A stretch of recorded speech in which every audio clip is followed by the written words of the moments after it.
Amen. Nous allons prier pour les frères et sœurs dans le monde entier qui sont de suivre le même programme que nous. Prions que Dieu se révèle à chacun d'eux et qu'il comble leur cœur de sa visitation. Prions. Père, tu connais tes enfants, tous ceux-là qui, de tout leur cœur, te cherchent dans le monde entier. En Amérique, en Europe, dans les coins d'Afrique, en Australie, tous ceux-là dans les confins au Dieu de gloire du monde qui nous écoutent et qu'on ne les connaît pas et dont tu as disposé les mêmes cœurs comme nous de te chercher. Nous prions aussi ici, Père et gloire, afin que toi-même tu te manifestes à chacun d'eux, d'être révélé à chacun d'eux, Seigneur. Tu connais les soupirs, les désirs de leur cœur. Tu connais, ô Dieu de gloire, c'est par quoi ils traversent. Tu connais toutes les situations de leur vie. Les uns, les difficultés, Seigneur, sans nombre. Mais tu as dit les mêmes souffrances sont imposées à chacun de nos frères dans le monde entier. Nous prions, ô Dieu de gloire, que tu visites quelqu'un. Tu visites une femme, un homme, un jeune homme, un papa, une maison, ô Dieu de gloire. Tous ceux-là qui te cherchent de tout leur cœur. Tous ceux-là, ô Dieu, qui ont décidé dans le monde entier de ne pas se compromettre avec ce système antichrist. Tous ceux-là qui ont résolu de te chercher de tout leur cœur jusqu'à ce que ta gloire se manifeste comme au temps des apôtres. Donne-leur, ô Dieu de gloire, d'expérimenter ces mêmes choses au nom du Seigneur Jésus-Christ de Nazareth. Donne à chaque membre, ô Dieu de gloire, dans les confins de la terre, de se réveiller et d'être apte au Père de gloire pour l'œuvre à laquelle tu attends l'Église. Au nom du Seigneur Jésus-Christ de Nazareth. Amen. Les foyers des chrétiens qui décident de suivre le Seigneur de la bonne façon seront éprouvés. Les foyers, pour ceux qui sont mariés, seront véritablement éprouvés. Il dit les foyers de ceux qui veulent suivre le Seigneur Jésus-Christ de façon intransigeante. Ah mon Dieu, seront éprouvés. Et surtout ceux qui ont un partenaire qui ne croit pas au Seigneur Jésus. Prions que Dieu donne aux femmes chrétiennes d'être soumises à leur mari, quel qu'en soit le prix. Et quel qu'en soit ce qu'il en est, qu'elles présentent seulement au Seigneur. Prions que le Dieu de gloire prenne le contrôle de chaque foyer chrétien et qu'il garde les femmes particulièrement à leur place. Quelles qu'en soient les tribulations qui vont aller. Prions, frères. Prions. Seigneur, nous prions pour ces bien-aimés. Très souvent, Seigneur, la chair veut prendre le dessus sur la position des Écritures. Nous prions, Dieu de gloire, alors que tu révèles ces choses, Dieu, nous dénonçons ces œuvres de ténèbres dans chacun des foyers chrétiens où l'esprit antéchrist veut agir pour créer le trouble et pousser au Dieu de gloire au divorce. Seigneur, je prie pour cette sœur au Dieu de gloire que même si c'est à la position de divorce, qu'elle ne se compromette point devant toi, mais qu'elle tient ferme dans la vérité, sachant que tu es le Dieu qui justifie tout quiconque. Je prie au Dieu de gloire pour ce frère qui est chrétien et que sa femme ne l'est pas. Je prie au Père de gloire que malgré les situations, Père, qu'il tienne ferme dans la vérité. Je prie pour tous les foyers chrétiens, pour tous ceux-là qui ont décidé d'en découdre avec ce siècle. Ceux qui ont décidé au Dieu de gloire que la ligne de séparation doit être mise clairement entre eux et le monde, dans leur foyer, que Satan va utiliser l'un des partenaires pour les éprouver. Nous prions au Dieu de gloire que tu viennes en aide à ces partenaires au nom de Jésus. Nous prions que tu te manifestes dans tous ces foyers. Donne surtout à ceux qui sont de toi, Père de gloire, de tenir ferme dans les Écritures et de faire confiance afin que tu puisses te manifester. Que ton nom soit glorifié au nom du Seigneur Jésus-Christ de Nazareth. Amen. Amen. Amen. Veuillez vous asseoir, bien-aimés. Veuillez vous asseoir.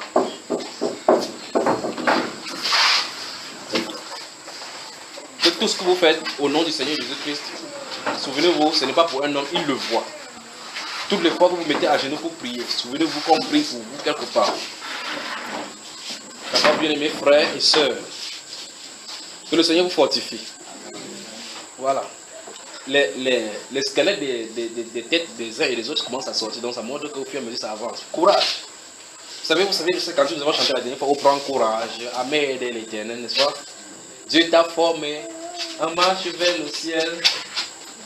Comment vous allez? Que le Seigneur vous fortifie. Du temps de penser, il est déjà plus de 18h, là c'est 19h. Si vous dites que vous buvez l'eau, vous allez boire, ça vous fatigue. Donc mieux, travaillons dans le jeûne, ça se en sorte, d'accord? Vous savez que quand on est dans la parole comme ça, c'est bien. Vous ne sentez pas la famille, n'est-ce pas? Que Dieu vous bénisse, qu'il vous fortifie. Vous vous souvenez une fois, j'avais dit ici qu'on prie pour la France. Que ce qui s'est passé là-bas n'est pas suffisant, n'est-ce pas? J'ai dit particulièrement des gens qui sont, on ne peut pas soupçonner qu'ils sont dans des trafics. Il avait dit ça, n'est-ce pas? Maintenant, des personnes commencent à donner des informations. Je crois qu'il faudrait mieux ne pas se concentrer, qu'on se concentre là-dessus. Mais souvenez-vous, c'est l'un des jugements que la France va écouper à cause de ce qu'ils font aux étrangers. C'est cela. Bon, donc, dans vos prières, pensez à eux. Pensez également à la Suède et l'Allemagne encore dans la prière. Pensez à la Suède et l'Allemagne dans la prière.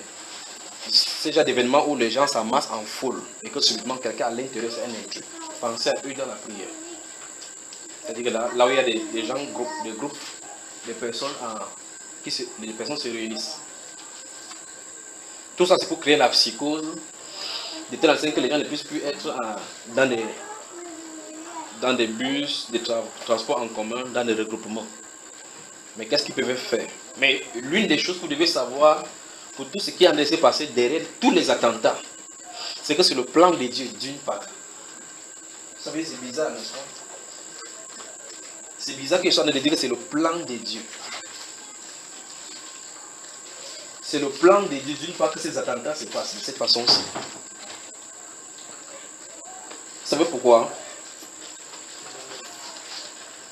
Parce qu'au fur et à mesure, ça va permettre que les systèmes de sécurité des uns et des autres soient resserrés.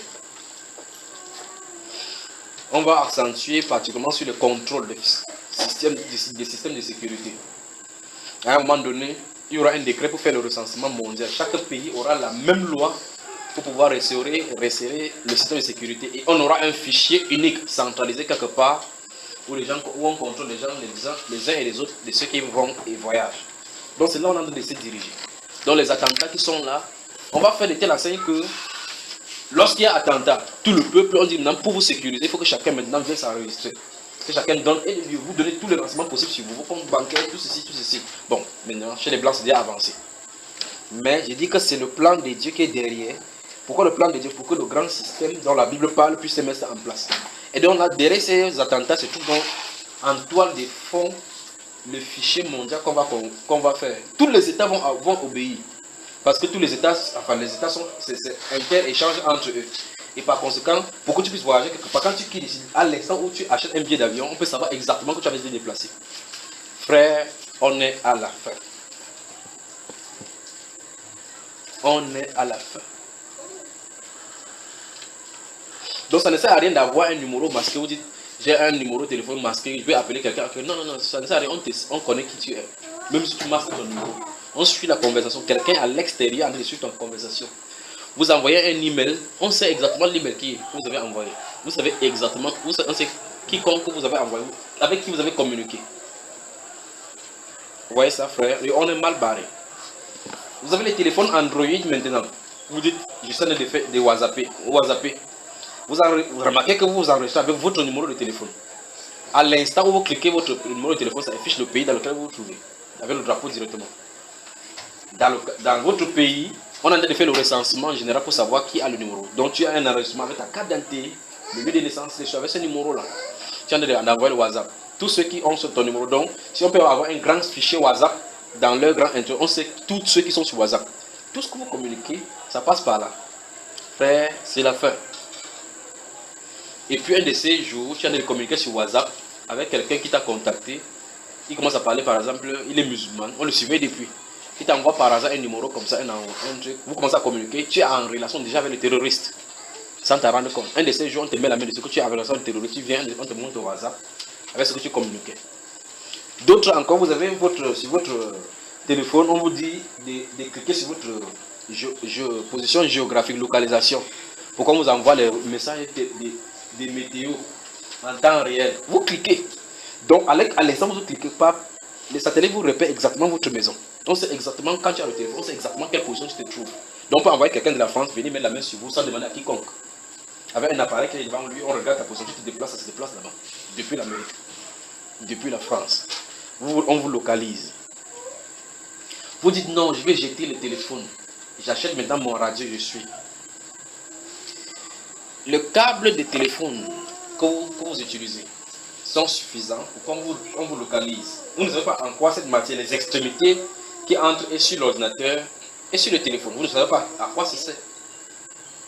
les services secrets russes ont piraté les services de la NASA et de l'intelligence américaine à cause de ces câbles-ci. Ils fabriquaient des câbles comme ça avec des documents à l'intérieur.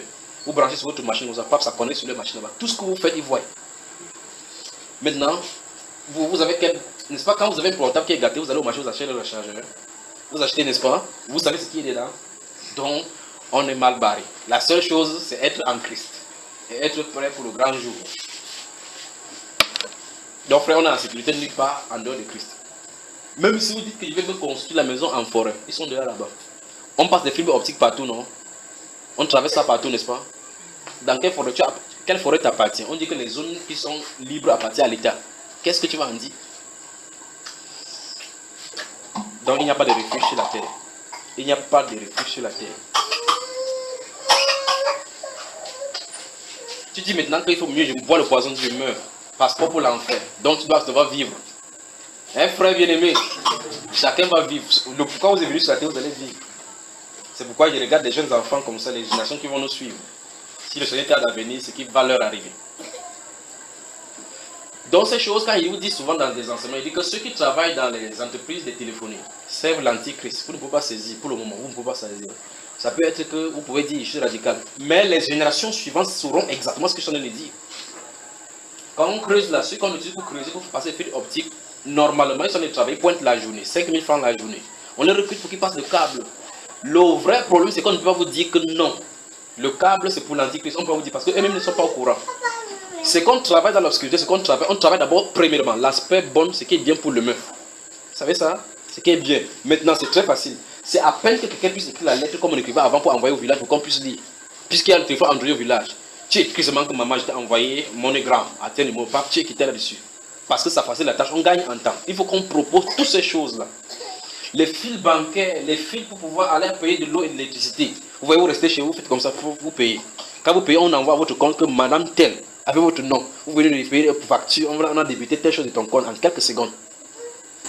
C'est bien, il y a la rapidité, autre, c'est l'aspect normal pour l'éducation de l'être humain.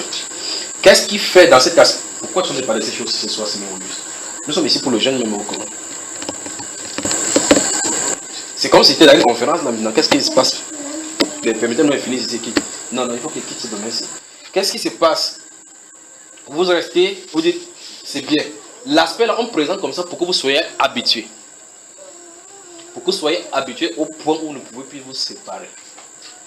C'est ça. Donc, ça fait comme ça faisait partie intégrante de votre vie. Du coup, c'est l'une des raisons pour laquelle le Saint-Esprit nous a lancé le défi de nous séparer de ce téléphone la première fois des jeunes. Vous avez vu l'effet que ça a fait, pas vrai? C'est comme si c'est une partie de votre être qui a de sortir. La Bible dit que ceux qui usent du monde comme n'en usant pas. Vous avez vu cela? Vous avez vu ça dans votre écriture? Ce sont des choses que Dieu a déjà parlé. Il y a des choses du monde que vous allez utiliser. Utilisez pas, ne mettez pas vos cœurs comme le monde est le même. Que ceux qui usent du monde comme n'usant pas. Que ceux qui sont mariés, les femmes pas comme ceux qui sont mariés. Vous avez lu ça dans votre Bible, n'est-ce pas?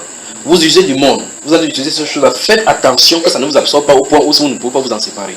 Que ça n'a point d'emprise sur vous. Parce que ce sont ces choses que vous faites que lorsqu'on va dire enregistrez-vous, vous voyez que vous avez deux options. Soit vous enregistrez et continuez à communiquer, soit vous jetez. Vous allez voir effectivement, ce sera difficile pour certaines personnes de jeter. Parce que tous leurs comptes sont synchronisés. Vous mettez dans un téléphone, on synchronise. Vous dites que vous inscrivez à Gmail. On dit que vous avez un autre compte, vous dites oui, mais vous associez un compte. Tous les contacts qui sont liés à vous avec le compte là, on associe tous, on connaît avec qui tu es en relation. Vous créez un compte Gmail, on dit qu'il faut que tu donnes un autre compte pour confirmer. Pour dire que tu ne peux pas fuir. Tu es obligé de donner un autre compte que tu as créé parce que tu crées un autre compte que donne un autre compte. Donc si tu crées 8 comptes, ces 8 comptes est en relation avec au moins un compte qu'on connaît de toi. Alors frère, on est mal barré. Donc c'est le système qui a de se mettre en place. Donc préparez-vous seulement. C'est pour ça que vous devrez être avertis. Préparez-vous à vous séparer tout éventuellement de toutes les choses qui puissent vous compromettre avec le Seigneur. C'est dans ce sens-là. Que ceux qui usent du monde comme n'usant pas le monde. Parce qu'en réalité, tout est à vous. Soit le monde, soit l'amour, soit Christ, tout est à vous. Mais je ne me laisserai pas, encore à haute voix, je ne me laisserai pas. Je peux entendre tout le monde dire. C'est les gens de l'écriture là. Mais je ne me. Tout est sur vous. Tout est à vous. Tout m'est permis. Tout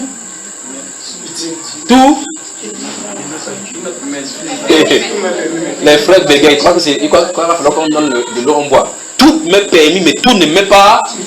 Voilà. C'est l'écriture ça. Mais je ne me laisserai pas asservir. C'est la Bible qui a dit ça. C'est le Nouveau Testament. Je ne me laisserai pas asservir par quoi que ce soit. Ne laissez pas quoi que ce soit pour être un jour sur vous. La seule et unique, le seul et unique esclavage dont vous devez être, c'est l'esclavage du Seigneur Jésus. Seul. Parce que là-bas, l'esclavage n'est pas, son jour n'est pas assez, n'est pas rude. Il a dit que c'était léger. D'accord, frère bien-aimé. Voilà.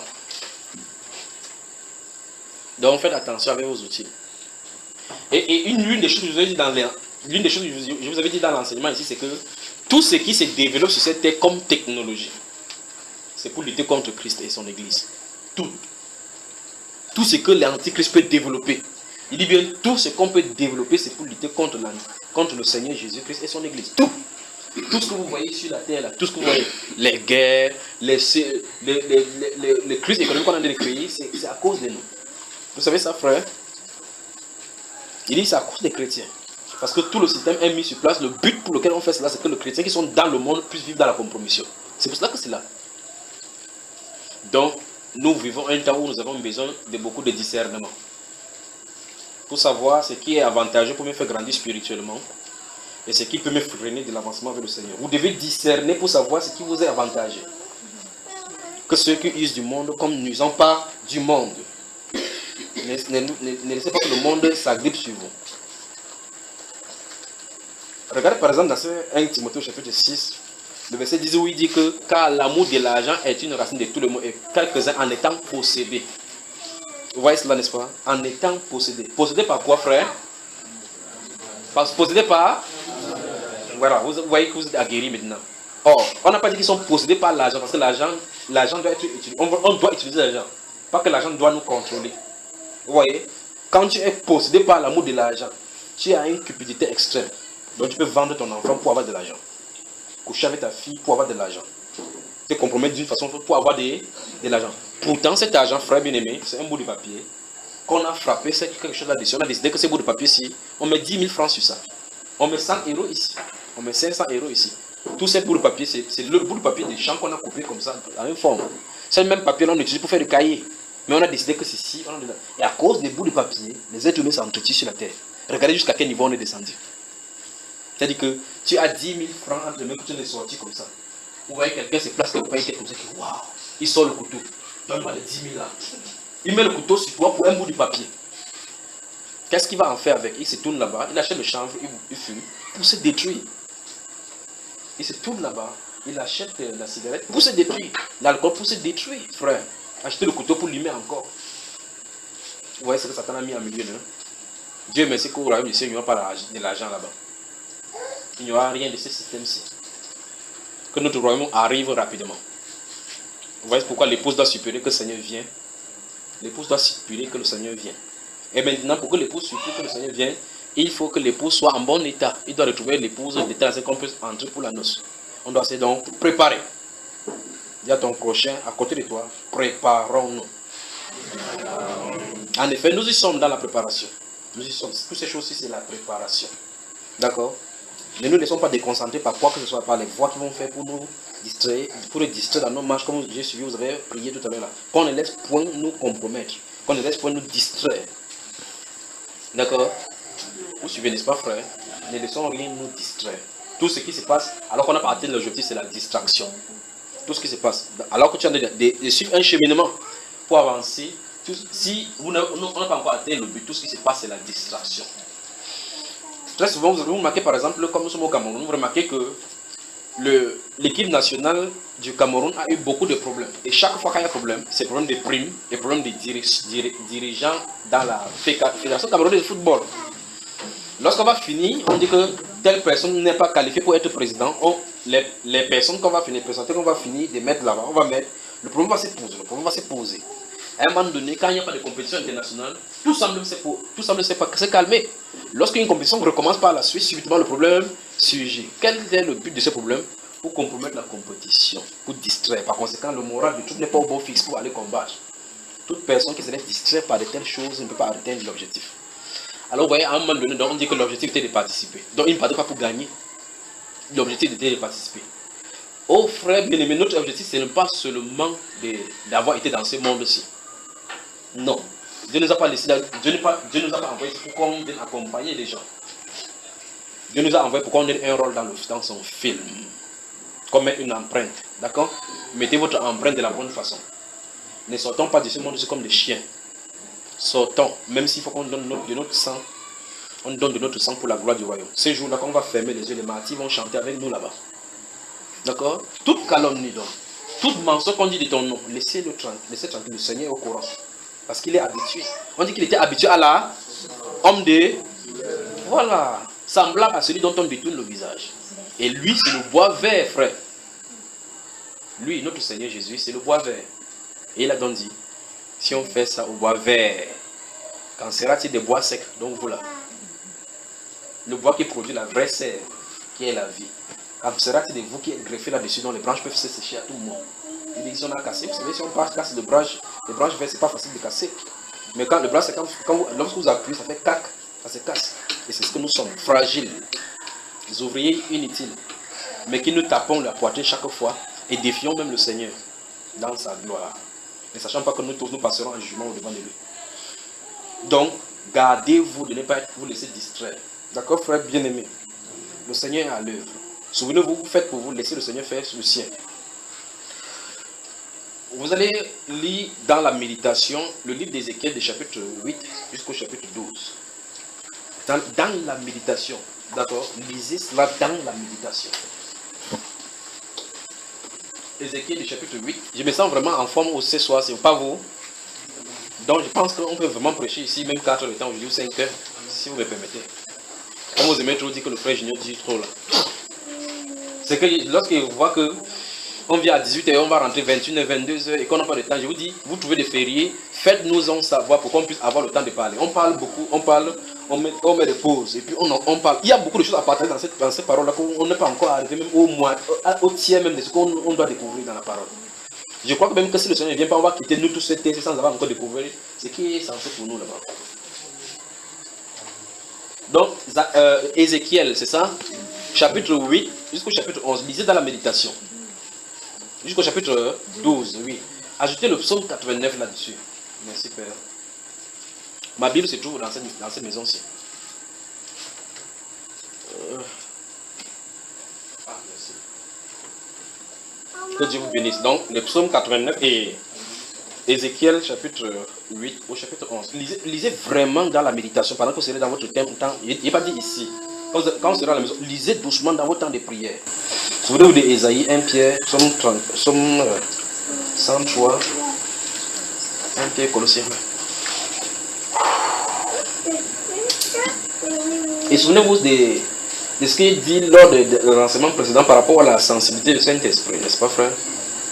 Souvenez-vous, même pour noter Ézéchiel seulement, il faut 2 heures de temps. Quand je viens prêcher, vous allez dire que je dis.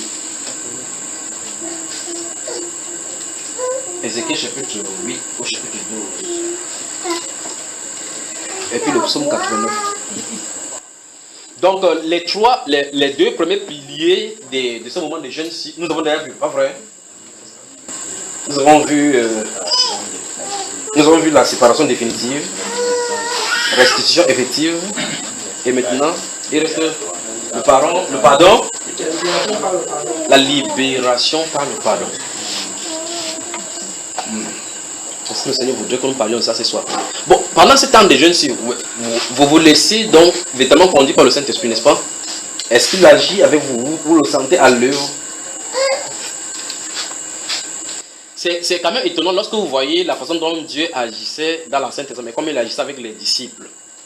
C'est-à-dire que, si vous lisez l'Ancien Testament, vous voyez quelque chose arrive à quelqu'un, sans qu'on le dise directement, sans que Dieu ne lui ait dit que je vais faire telle chose. Quand la personne est interrogée, la personne dit que c'est le Seigneur qui a permis cela. Mais aujourd'hui, on ne peut pas discerner la voix de Dieu. La Bible dit donc que ce n'est pas à l'homme, lorsqu'il marche à diriger ses pas. On dit que c'est l'Éternel qui dirige les voies de l'homme. Mais l'homme peut-il comprendre cela? Donc c'est pour cela que c'est 1 Thessaloniciens chapitre 5, le verset 18 dit que rendez grâce à Dieu en toutes choses, car c'est à votre égard la volonté de Dieu. Parce que quand vous dites, nous sommes arrivés ici en réunion maintenant, ce n'est pas la volonté de Dieu où vous êtes arrivés. pouvons-nous comprendre cela? Vous dites Amen véritablement en croyant que c'est la parole du Seigneur, ça? C'est-à-dire que comme vous êtes chrétien, en plus de cela, comme vous êtes être humain, et comme vous êtes en plus chrétien, c'est-à-dire que ceux qui ont fait alliance avec Dieu par le sang de son Fils Jésus, avec vous, rien n'est un hasard. Vous saisissez? Avec vous, rien n'est un hasard. Et par conséquent, tout ce que quelqu'un peut vous faire, c'est dans le plan tout simplement. Mais c'est le vrai problème, c'est que très souvent, ça touche notre chair et notre ego au point où nous ne savons même pas où on se retrouve.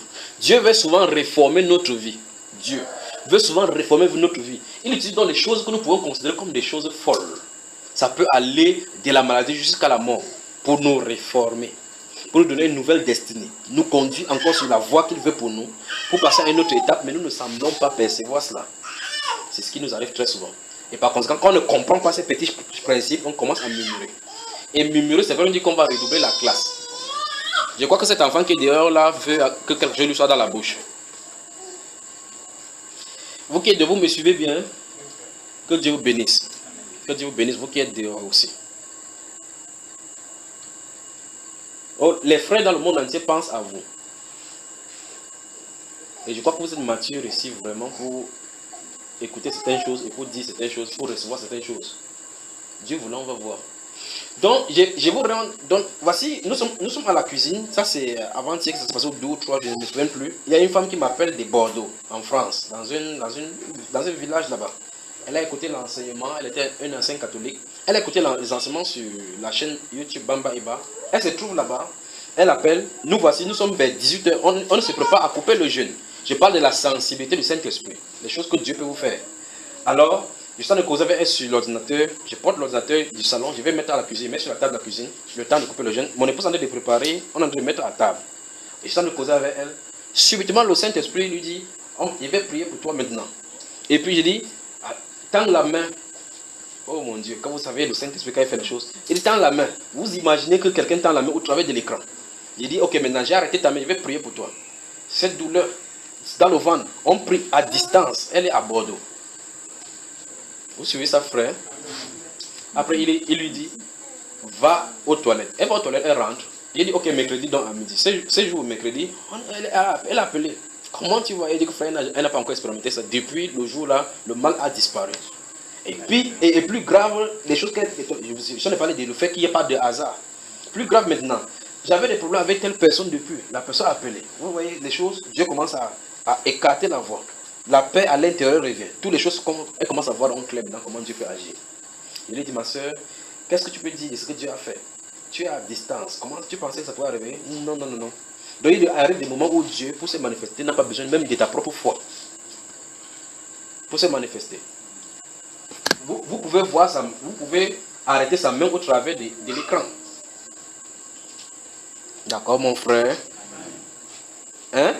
Amen. Vous dites vraiment Amen ou bien vous dites Amen? Amen. Non, je dis que je pose la question, vous dites Amen vraiment, ou bien vous dites Amen tout simplement? Amen. Oh ben, expliquez-moi donc comment ça se passe au travers de l'écran alors. Le Seigneur à l'œuvre. On peut cacher des noms, pourquoi vous dites le Seigneur à l'œuvre? Voilà. Donc, ça veut dire que on peut dire que va, ton enfant est guéri, le démon sort là-bas. C'est ça? Mais dans ces cas, si le démon sort là-bas, qu'est-ce qu'il lui a dit là-bas de sortir alors? C'est un vrai problème, pas vrai? Même les chiens peuvent manger ce qui tombe des tables des enfants. Femme, à cause de cela, voir ta femme est l'instant. Et la Bible dit qu'à l'heure même, le démon sortit d'elle.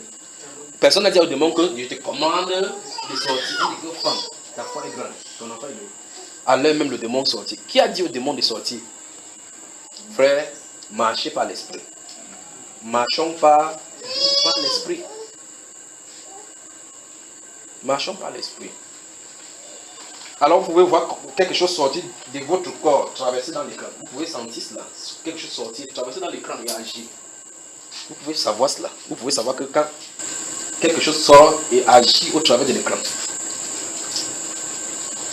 Vous suivez, frère?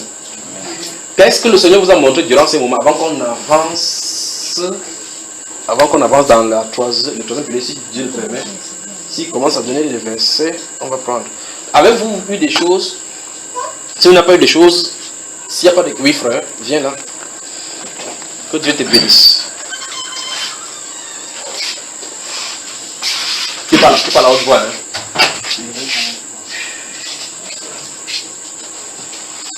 Bonsoir mes frères et sœurs. Bonsoir. Je vais bénir au nom du Seigneur qui nous a. Bon, ce que j'ai eu durant ces jours, c'est que c'était les 3 heures, parce que mes heures de prière, il y a 3 heures et 5 heures. Les 3 heures qu'elle finit de prier la nuit, je me suis donc couché vers 5 heures, donc je me retrouve en Israël. Bon, j'étais au Cameroun. Le Cameroun était comme l'Israël devant mes yeux. Tu as le passeport, frère? Non, j'ai le passeport. Bon, la chose qui se trouvait, c'est que quand je me suis retrouvé là-bas, c'est comme si on était en forêt. Bon, maintenant, donc, et le peuple, il y avait le ciel s'est ouvert comme ça là. Il y avait les esprits impurs qui sont descendus. Mais ce qui m'a étonné, c'est que les esprits impurs tombaient sur la famille d'Aaron. La famille d'Aaron. Donc, je savais que c'était la famille d'Aaron, descendant d'Aaron, que ça tombait uniquement sur eux. Je dis, ah, ça c'est quoi ça? Directement, maintenant, les âmes étaient données aux frères de combattre ces esprits-là. Maintenant, donc, quand il y a un frère, donc on combattait, et j'étais à l'action, et j'étais aussi fort comme ça, j'ai resté comme ça, c'était dédoublé. Je vois la chose se passer. Maintenant, il y avait un frère il avait une âme là, que quand il dégageait, ça sortait, puis à plus de balles partout. Donc, tellement ce combat était rude, les esprits tombaient seulement, et c'était comme une chauve-souris, il y a vu ce genre d'être là. Bon, c'est comme des chauves-souris, mais pas comme des chauves-souris. Ça ne ressemblait, j'ai eu envie de style d'animal là, mais ça c'était l'esprit impur qui descendait. Mais les frères combattaient maintenant. Il y avait un frère qui combattait, Dieu l'avait donné une âme qui combattait tellement. La balle venait, ça me transperce, mais ça ne me faisait rien. Je combattais aussi. Maintenant j'ai vu, et voici un vampire qui quitte. Je savais que cet homme-là est vampire. J'ai pas est-ce qu'un vampire peut combattre avec les chrétiens? Donc quand il s'approchait maintenant, le frère l'a combattu, il versait les balles partout, maintenant, la balle le emportait, il est ressorti du camp, il s'est passé encore avec l'autre côté. Il s'est encore préparé. Il est parti, donc quand le frère combattait, il se tournait comme ça, il partait un peu derrière le frère pour pouvoir, il le frère pour pouvoir aussi entrer, combattre avec les chrétiens. Je demande, comment est-ce qu'un vampire peut combattre avec les chrétiens? Dans ce sens, je posais la question, et j'étais, oh, je vois la scène, vraiment, ça s'est passé. C'était dans la forêt, c'était vers presque 22 heures comme ça dans le songe. On combattait maintenant donc. Et ce qui m'a scandalisé, c'est que plus quand il avancé, comme c'est Rome qui était là, donc j'aurais pu Rome parce que la personne donc, qui avait pour mission de combattre conduisait une troupe de rester impurs. Maintenant donc, il allait s'asseoir sur la table du pape. Donc le pape a servi, quand il y avait une table comme ça, déposée là, j'avais vu une tasse de thé comme ça, il tournait, il buvait. Il demandait que tu es mon fils, tout ce que tu fais par mon pouvoir. Il dit que je suis en train. Qui disait ça? Le pape était là, il parlait à la personne donc, qui contrôle le truc des démons là. Oui. Il demandait, que tu es mon fils, tu sais tout ce que tu fais, c'est moi qui donne de le faire cela. Ceux qui disent, oh là, vous suivez? Oui. Donc quand il parle maintenant, il dit que non, va encore tu continues, les gens là ne sont pas encore finis. Le gars, il est sorti donc maintenant, je me suis donc retrouvé comme chez nous au village, en ce moment-là. Comme je me suis donc retrouvé là-bas, on m'a pris donc, on m'a mis sur un bois, on m'a piqué, il a pris le couteau. Qui a pris le couteau? Le type là, donc il m'a pris là, celui-ci là, il croit qu'il aime trop. J'aime le Seigneur, il dit j'aime le Seigneur. Il m'a pris bien là, il va venir ici là. Il y avait le truc des gens derrière moi comme ça là. Il m'a pris là, mis sur le couteau, sur un bois pendu comme ça. Il m'a crucifié avec le couteau. Après il a piqué l'autre ici sur mon ventre, cela. Il a piqué cela comme ça. J'ai crié, mais je ne sentais pas mal. Il criait seulement, il me dit que tu vas rire, il a encore enfoncé encore le couteau pour une dernière fois. Et il a le truc là dans ma côte. Il a insisté, le sang sortait avec une pression. Ça fait que et j'étais là, je voyais la scène. Je me dis que le gars c'est à le cœur. Comment tu veux supporter des douleurs comme ça là? Après ça maintenant, il a fait cela. Après il m'a laissé donc. Il s'est tourné maintenant vers les autres maintenant. Il persécutait maintenant les autres frères. C'est là où je me suis dit, mon stage est fini cela. Amen. Qui d'autres frères? Lorsque vous recevez comme ça, est-ce que vous écrivez? Est-ce que quand tu reçois, tu écris frère? Ou bien c'est dans ton esprit? Parce que le jour où des choses vont commencer à vous arriver, que vous avez vu, que vous devez savoir de quoi il est question. Vous avez compris le songe, n'est-ce pas? préparons-nous. En fait, nous sommes en préparation. Nous sommes dans la voie, n'est-ce pas? Vous savez que si vous faites déjà 21 jours de jeûne, un de ces jours, on lance un peu une crise économique comme ça. Savez-vous que Dieu peut appeler la famine sur un pays? Dieu peut décider qu'il y ait la famine. Pas pour éprouver, mais pour montrer qu'il est Seigneur. Vous savez ça, frère? Ok. Mais souvenez-vous, il ne fait rien sans avoir averti à ses prophètes. Pensez-vous, il y a quelque chose dans son songe là, je ne sais pas comment on va faire ce soir-ci. Quelque chose dans son songe, du fait que il a dit un ennemi étant de combat avec les chrétiens. C'est ça, n'est-ce pas? Vous vous souvenez du songe de la sœur du Canada dont j'ai parlé ici, où les gens là se trouvaient en plein milieu chrétien, en plein les dirigeants. Mais maintenant, est-ce que vous croyez que le Saint-Esprit descend sur les chrétiens, ça descend sur un sataniste qui se trouve en plein milieu? Vous croyez ça? Vous allez me répondre avant qu'on va continuer ce soir. Vous dites oui, vous justifiez avec les Écritures. Marcher avec les apôtres, c'est différent. Même Satan marche avec Dieu. Qui a apporté Jésus pour vous mettre sur le haut du temple? Qui a apporté Jésus pour mettre au... Ça fait qu'il est le Saint-Esprit. Alors je pose la question, suivez bien, n'essayez pas de me tourner ce soir. Est-ce que le Saint-Esprit descendant, comment on se trouve là-bas? Si se trouve des âmes uniques au milieu de nous, est-ce que ça peut descendre sur eux? Non. Donc j'ai deux résultats, donc ça me réconforte. Donc j'ai déjà oui et non. Donc ça montre qu'il y a confusion. Il faut qu'on résolve cela maintenant. Parce que c'est son songe reverse là. Oui, mon cher frère Roland, tu as dit quoi? Oui ou non?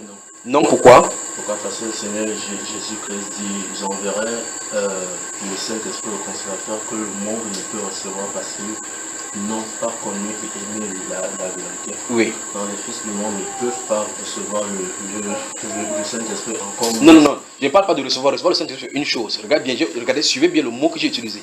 Il dit, est-ce que ça peut descendre sur... Je n'ai pas parlé de recevoir. Recevoir sur une autre chose, d'accord? Recevoir le Saint-Esprit est différent. Donc, suivez bien la question pour ne pas répondre à une autre question. Je continue en disant non, parce que quand le Seigneur Jésus-Christ parle, lorsqu'il dit qu'il va envoyer le Saint-Esprit, oui. Il dit qu'il va envoyer le Saint-Esprit sur ce que le Père lui a donné. Oui. Donc, je conçois mal que le Saint-Esprit descende sur on va voir ce que l'Écriture a dit tout à l'heure. Mon cher frère, celui qui a dit, tu as dit quoi? Ta position c'était quoi? Ma position c'est... Bon, attends, ne dis pas, vous tous maintenant, chacun est obligé de répondre.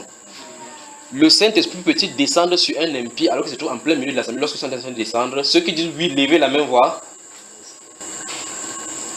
Voilà, donc compte d'abord un pour voir les gens. Donc c'est qu'ici il n'y a personne qui a levé la main. Il n'y a pas de position neutre parce qu'il n'y a pas de question intermédiaire. Il y a une question soit oui, soit non. 1, 2, 3, 4, 5. Il y a aussi dehors là. Le dehors où ils sont neutres là dehors. Personne n'a levé la main là-bas. 5. Ok, je pose la question. Ceux qui ne croient pas que le Saint-Esprit puisse descendre sur un incroyant ou bien un impie qui se trouve en milieu chrétien, qui lève la main, voir. Ceux qui ne croient pas, levez la main. Baissez la main. Ceux qui ne savent pas, levez la main. C'est-à-dire que ceux qui ne savent pas si oui, ça peut descendre ou ça ne peut pas descendre, levez la main. Donc c'est là un grand nombre. Amen. Ça montre qu'il y a vraiment un problème.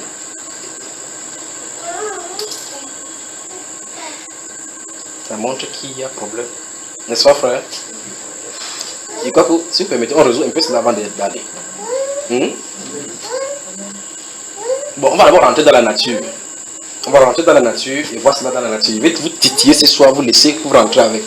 Puis, prochain, c'est on va répondre pourquoi on avance ce soir, d'accord? Vous savez ce que c'est que l'épine? C'est quoi l'épine? L'épine. Vous connaissez ce qu'on appelle l'épine? Les épines, c'est quoi? Vous avez vu les plantes qui ont l'épine? C'est le type de quoi?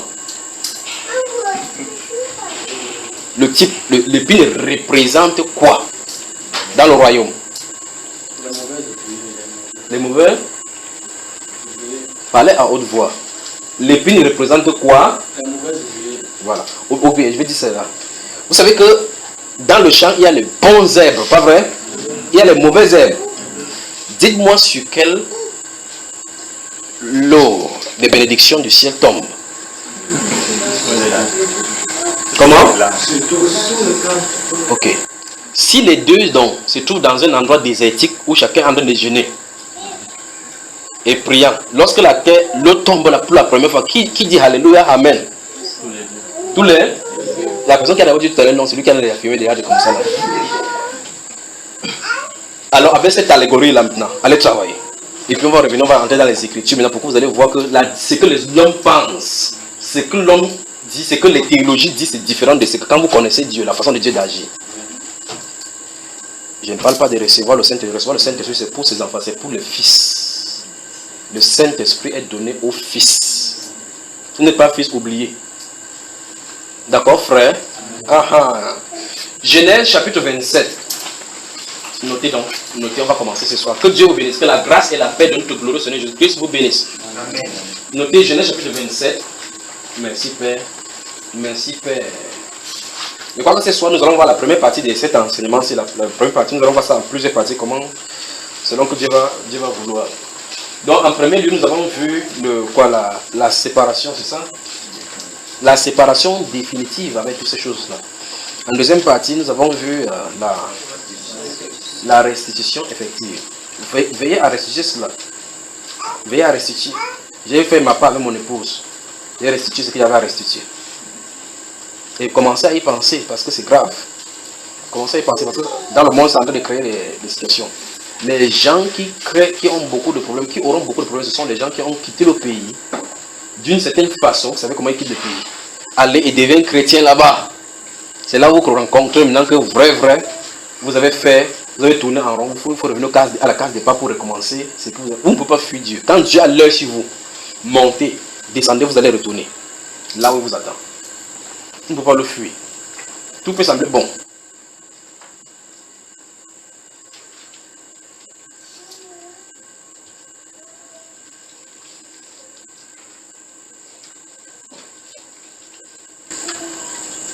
Permettez que je donne un message là, un instant avant de continuer.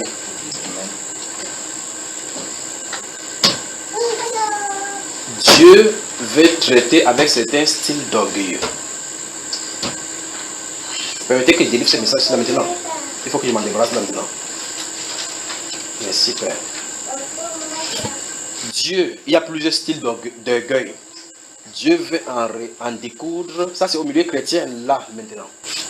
Dieu veut en découdre avec plusieurs. Je tente de parler de ceux qui sortent d'une certaine façon, qui partent à l'étranger pour, vous voyez, et puis ceci est venu maintenant. Dieu veut en découdre avec des gens, certaines personnes, catégories de personnes particulièrement. Le but de ce que Dieu veut faire dans leur vie, c'est, ils ont deux alternatives. Soit ils se soumettent à Dieu maintenant, ou bien Dieu les soumet par sa puissance, en renversant leur orgueil par ses façons de faire. Lisons quelques passages dans la Bible, la voix. Merci. Deutéronome chapitre 8. Lisons Deutéronome chapitre 8 là rapidement. Ce n'est pas ce soir-ci, c'est bizarre là. C'est quoi cette histoire? Deutéronome chapitre 8. Donc faisons attention. Faisons attention. Il y a des choses, nous lisons dans la Bible, nous croyons que c'est écrit au hasard. Et des choses, nous avons cela dans nos vies, nous ne savons pas que c'est cela. Jusqu'à ce que le Saint-Esprit vienne de cette façon, il commence à faire ces choses-ci. Et regardez maintenant ce qu'il arrive. Oh mon Dieu. Notez également, oh mon Dieu. Deutéronome chapitre 8.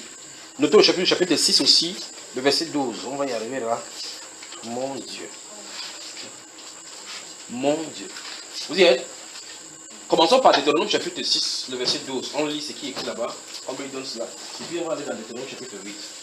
Regardez. Je vais lire. Souvenez-vous de ceci au nom de Jésus-Christ de Nazareth. Ce message-là, c'est pour briser l'orgueil dans le cœur de certains chrétiens. Au nom de Jésus-Christ de Nazareth. Chapitre 6, verset 12 dit, lisons ce qui est écrit là-bas. Écoutez, regardez. Lorsque tu mangeras et te rassasieras, garde-toi d'oublier l'Éternel qui t'a fait sortir du pays d'Égypte, de la maison des servitudes. C'est ce qui est écrit là-bas. Vous y êtes là? Le verset 10 est suivant, depuis le verset 10, il dit que le Seigneur va te faire passer va te faire quitter ce pays, il va de la maison de servitude pour te faire entrer là-bas. Et puis il a dans ce verset, il dit que lorsque tu mangeras et te rassasieras, garde-toi d'oublier l'Éternel qui t'a fait sortir du pays d'Égypte. Beaucoup de chrétiens luttent avec des difficultés financières. Beaucoup de chrétiens, je tente de parler de ces gens-ci, ces personnes qui vont sortir du pays d'une certaine façon par maladresse et d'une façon ou d'une autre, comme les êtres humains sont forts, font des faux passeports, faux visas et autres, là, il parvient à voyager. Étant là-bas, il croit au Seigneur Jésus-Christ. Étant toujours avec le faux passeport, avec le faux nom, avec les fausses façons de faire, marchant dans ces dérèglements. Et puis certains vont trouver le travail. C'est ceux qui trouvent le travail dont il est question ici. Donc, ceux qui bagarrent, Dieu donne une promesse par exemple, que tu vas arriver à un endroit, tu t'es battu sur la terre, battu avec des difficultés familiales, battu avec certaines choses à l'école. Peut-être brillant même, et là maintenant on occupe un poste vraiment excellent. Dieu dit ici, allons-y au chapitre 8, merci Père, allons-y là-bas.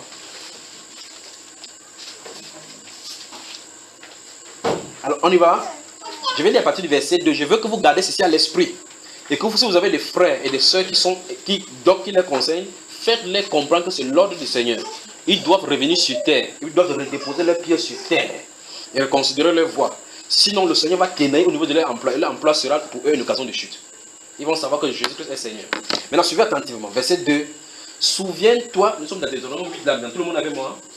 Souviens-toi de tout le chemin que l'Éternel, ton Dieu, t'a fait faire pendant ces 40 années. Vous êtes dans le désert, afin de t'humilier et de t'éprouver, pour savoir quelles étaient les dispositions de ton cœur et si tu garderais ou non ses commandements. Vous avez vu cela? Dans les moments de difficulté, d'épreuve pour un chrétien, c'est le moment où Dieu ils sont dans le test pour éprouver. Dieu dit ici qu'il a fait passer les Juifs dans le désert, pour les humilier. Pour leur faire comprendre qu'ils ne sont rien. C'est pour cela que Dieu ne comptait pas sur leur capacité pour leur donner des choses dans le désert. Suivez ça, frère. Ils avaient soif, on frappait le rocher, l'eau sort. Ils ne se posent pas la question comment l'eau fait pour sortir du rocher. Ils disent qu'il n'y a pas de viande dans le désert, les viandes sortent, ils mangent pendant plus de 30 jours. Chaque jour avec de la viande. Ça ne va pas, ils ouvrent les éclus des cieux, la manne tombe du ciel, ils mangent. Après jusque-là, ils sont toujours orgueilleux. Dieu montre que ces choses-là se trouvent dans le cœur. Vous êtes avec moi là? Alors il dit, continuons ici, verset 3. Il t'a humilié. Il t'a fait souffrir de la faim. Écoutez très attentivement. Dieu parle à son peuple ici. Dieu parle à son peuple. Dieu dit qu'il l'a fait souffrir à son peuple de la faim. Vous pouvez imaginer Dieu faisant ces choses? Il a un but derrière. Il t'a humilié, virgule. Il t'a fait souffrir de la faim. Il t'a nourri de la manne que tu ne connaissais pas et que n'avaient pas connu tes pères, afin de t'apprendre que le but pour lequel il mangeait la manne, dans cette difficulté, l'homme ne vit pas de pain seulement, mais que l'homme vit de tout ce qui sort de la bouche de l'Éternel. Amen. Donc, Dieu veut nous faire comprendre que quand il fait passer l'homme dans les difficultés, il faut qu'on sorte de là étant enseigné que dans les difficultés comme dans les bons moments, on doit avoir le regard sur Dieu, on doit le reconnaître comme celui qui fonctionne et fait fonctionner nos vies. C'est ce que Dieu veut faire comprendre. Dieu veut que l'être humain puisse assimiler ceci, que ce n'est pas par ses forces qu'il parvient à manger, que ce n'est pas par son intelligence qu'il parvient à trouver le travail, que ce n'est pas par sa propre force, par le fait qu'il ait une relation, qu'il a un poste. Ce que Dieu veut faire comprendre. Il dit qu'il t'a donné la famine. Il a fait souffrir de la faim. Il parle à son peuple. Dieu parle à son peuple. Souvenez-vous de cela. Regardez ici, verset 4. Ton vêtement ne s'est point usé sur toi. Et ton pied ne s'est point enflé pendant ces 40 années. Donc Dieu prenait soin jusqu'à même les pieds, les orteils. Vous pouvez voir ce que ça veut. Dans le désert, frère, où il y a les scorpions et les serpents venimeux. Verset 5. Reconnais en ton cœur que l'Éternel, ton Dieu, te châtie comme un homme châtie son enfant. C'est terrible ça. Reconnais en ton cœur. Ça se passe au frère ou voilà. Tu observeras les commandements de l'Éternel, ton Dieu, pour marcher dans ses voies et pour le craindre. Car l'Éternel, ton Dieu, va te faire entrer dans un bon pays de cours d'eau, de sources et de lacs qui jaillissent dans les vallées et dans les montagnes. Vous y êtes? Verset 10. Lorsque tu mangeras et te rassasieras, tu béniras l'Éternel ton Dieu pour le bon pays qu'il t'a donné. Quand quelqu'un est dans sa maison, quand quelqu'un a souffert, ça et là, erré, ça et là, nous ne trouvons pas des endroits. Quand Dieu lui donne le repas avec une maison, il s'assoit là-bas, il s'enorgueillit, il met les pieds, il croise les pieds comme Nebuchadnezzar. Il commence à dire ces choses, sinon pas un moment qu'il a fait. J'ai fréquenté, j'ai eu la licence, j'ai eu le 2A, j'étais premier de ma promotion. J'ai bossé du nuit et jour pour avoir ça. J'ai. Oh frère, quand vous faites de telles choses, Dieu te regarde sur la terre. Il dit pas, oh, je vais commencer avec celui-ci. Donc quand quelqu'un dit de telles choses, il a le droit de Dieu de jugement sur lui. Il dit, lorsque tu mangeras et te rassasieras, première chose, il ne veut pas dire que, écoutez très attentivement, il a commencé à parler de cœur là. Il a dit, souviens-toi de ceci. Lorsque tu vas entrer dans ton pays, quand tu vas manger, garde-toi d'oublier l'Éternel. Dans ce livre des chapitres, dans le chapitre 6, nous avons lu le verset 12. Garde-toi, donc méfie-toi d'oublier l'Éternel. Ici, on te donne la mise en garde. Quand tu vas manger, tu vas te rassasier, bénir Dieu. Ce n'est pas pour dire, Seigneur, je t'ai béni, ce n'est pas ça dans toutes les questions. Que ton cœur soit attentif pour comprendre que c'est lui qui est à l'œuvre. Vous suivez ça, frère? Donc tu lui rends grâce en toutes choses, comme la Bible déclare. Regardez verset ici, verset 11, suivez attentivement. Suivez attentivement, bien aimé, je m'adresse à vous. Tous ceux-là qui ont souffert et qui sont montés sur quelque endroit que ce soit comme sa part de trône de victoire. Un endroit où on peut appeler un endroit de repos. Peut-être que tu es une femme qui a souffert de mariage, manque de mariage, tu es entré dans un lieu maintenant. Tu commences à croire que ce n'est pas tes capacités parce que tu es belle, que tu as eu ton mari. Un de ces jours, quelque chose va arriver. Soit c'est les boutons, l'acné qui va commencer à sortir de ton visage, tu vas voir ce que ton visage devient. Et tu sauras vraiment ce que c'est que la beauté, la vraie beauté. Verset 11.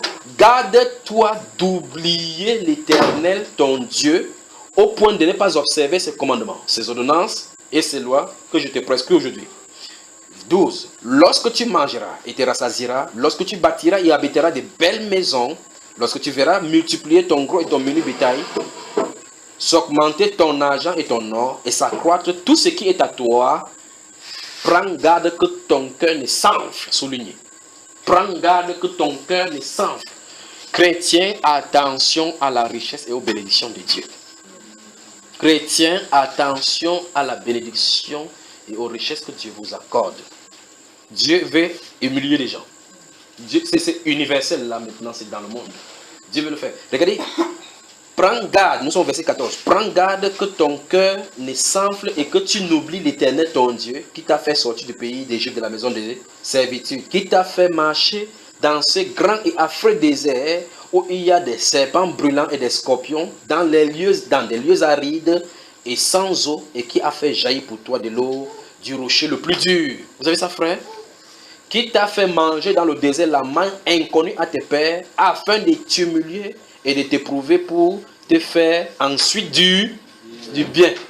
Garde-toi de dire en ton cœur, verset 17, mon cher frère, garde-toi de dire en ton cœur, ma force et ma puissance de la main m'ont acquis ces richesses. Chrétiens, attention à l'orgueil de notre cœur vis-à-vis des richesses que Dieu nous accorde.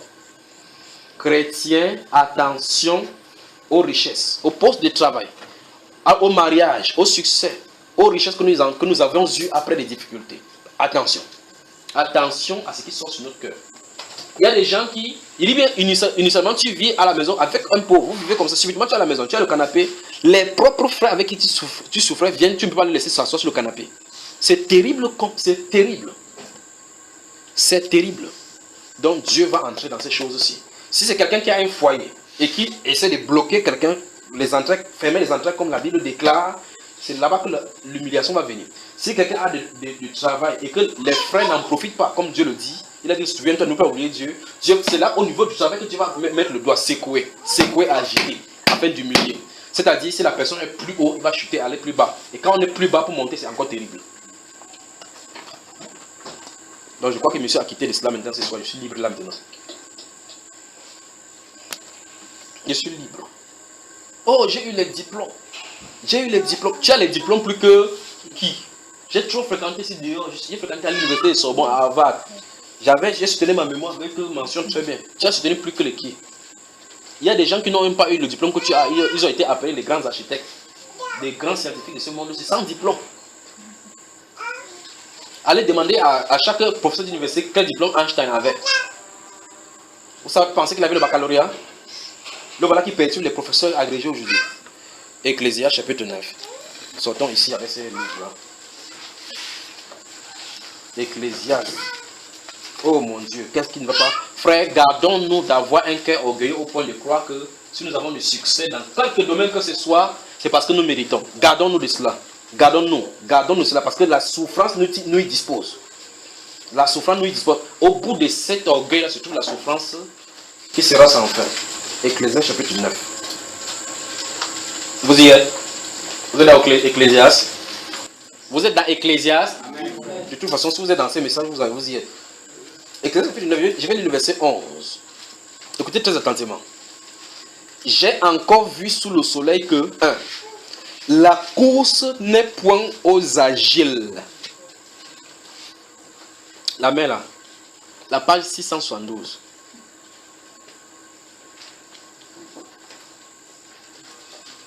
Donc, elle est en train de feuilleter comme ça. Elle va dans 1 Corinthiens. Elle tourne. Donc, on va tourner comme ça. Là, on va finir de lire ici. Je veux que vous lisez la Bible chaque fois pour que ça sorte de vos yeux là. Que vous voyez dans vos propres Bibles. Et puis que vous sachiez de quoi il est question. Vous y êtes? Page 672. Ok, maintenant.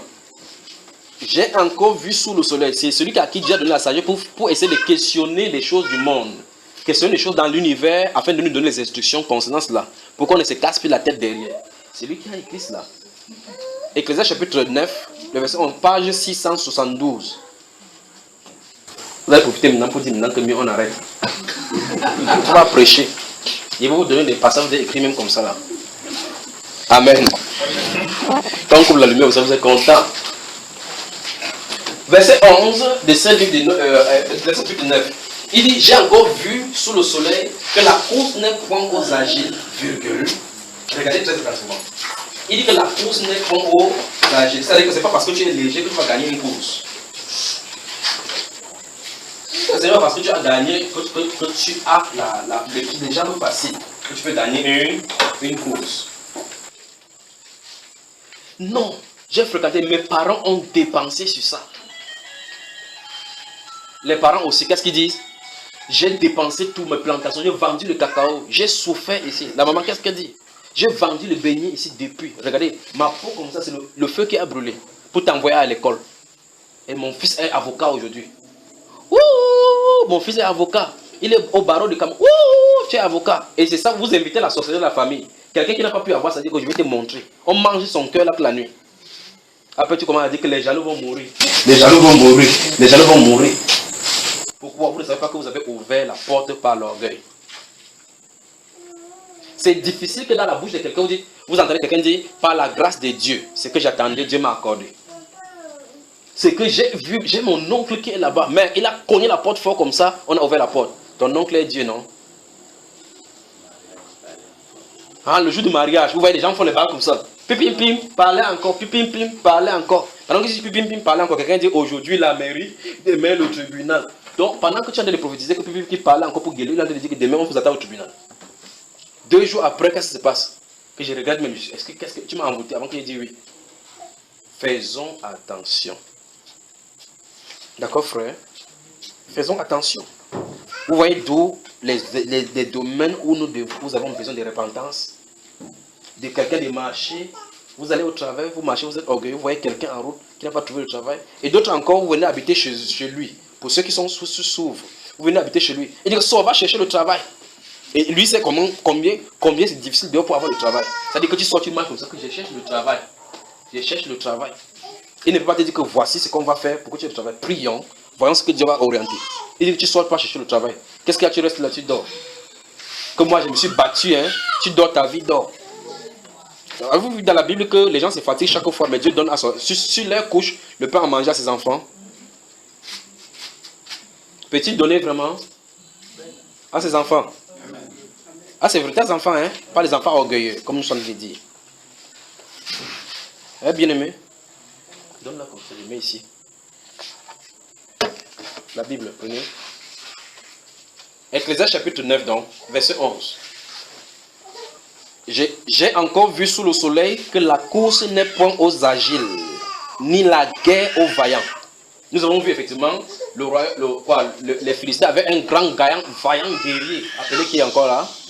Goliath. Il a pu vaincre une seule personne, le petit garçon là. Voilà. Ce sont des exemples pour que vous compreniez ce qu'il en est.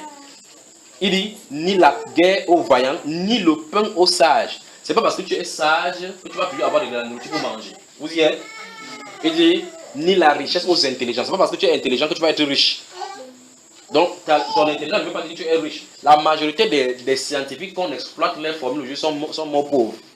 Mais voilà les formules. Si celui qui a inventé seulement le courant électrique, c'est pour la lumière comme ça, là, pouvait être là aujourd'hui pour bouffer de son argent, il serait plus riche que tout le monde parce que son énergie, ça sert à tout le monde, c'est pas vrai? Mais qu'est-ce qu'il a fait? Il a fait ça, l'a frappé une fois, 2 fois, peut-être c'est même ça qu'il a tué. Mais regarde, on a des jouir de ça aujourd'hui.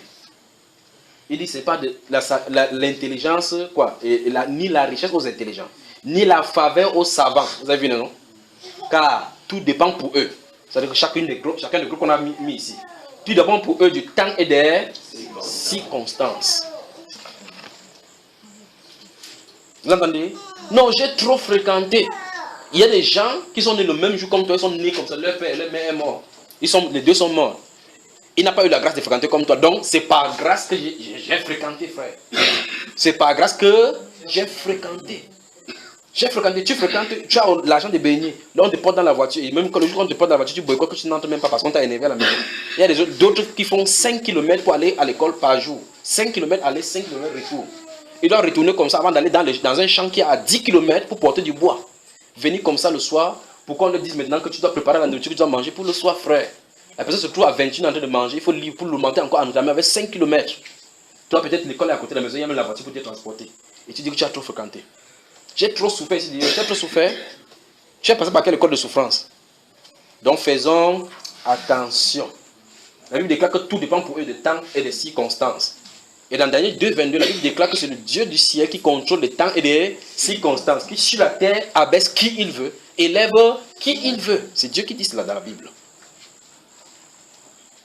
Et regardez ce que quand Nebuchadnezzar a commencé à s'élever, à élever sa gloire au-dessus de la gloire de Dieu, à challenger le fait qu'il peut gonfler le royaume.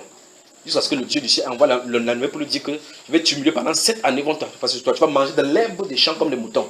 Et tu vas savoir qu'il y a un Dieu dans le ciel qui fait toutes ces choses-là, qui abaisse qui il veut, qui aime qui il veut. Il dit c'est Dieu qui t'a donné le royaume. Il n'est nulle part un endroit où Dieu est venu dire à sa maman que accouche Nebuchadnezzar.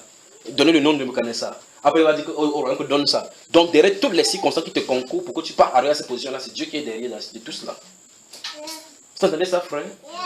À Pharaon qui a résisté à Moïse, il dit je t'ai suscité à dessein pour montrer en toi ma puissance. Donc quand il est né, Dieu était derrière pour le conduire jusqu'au trône.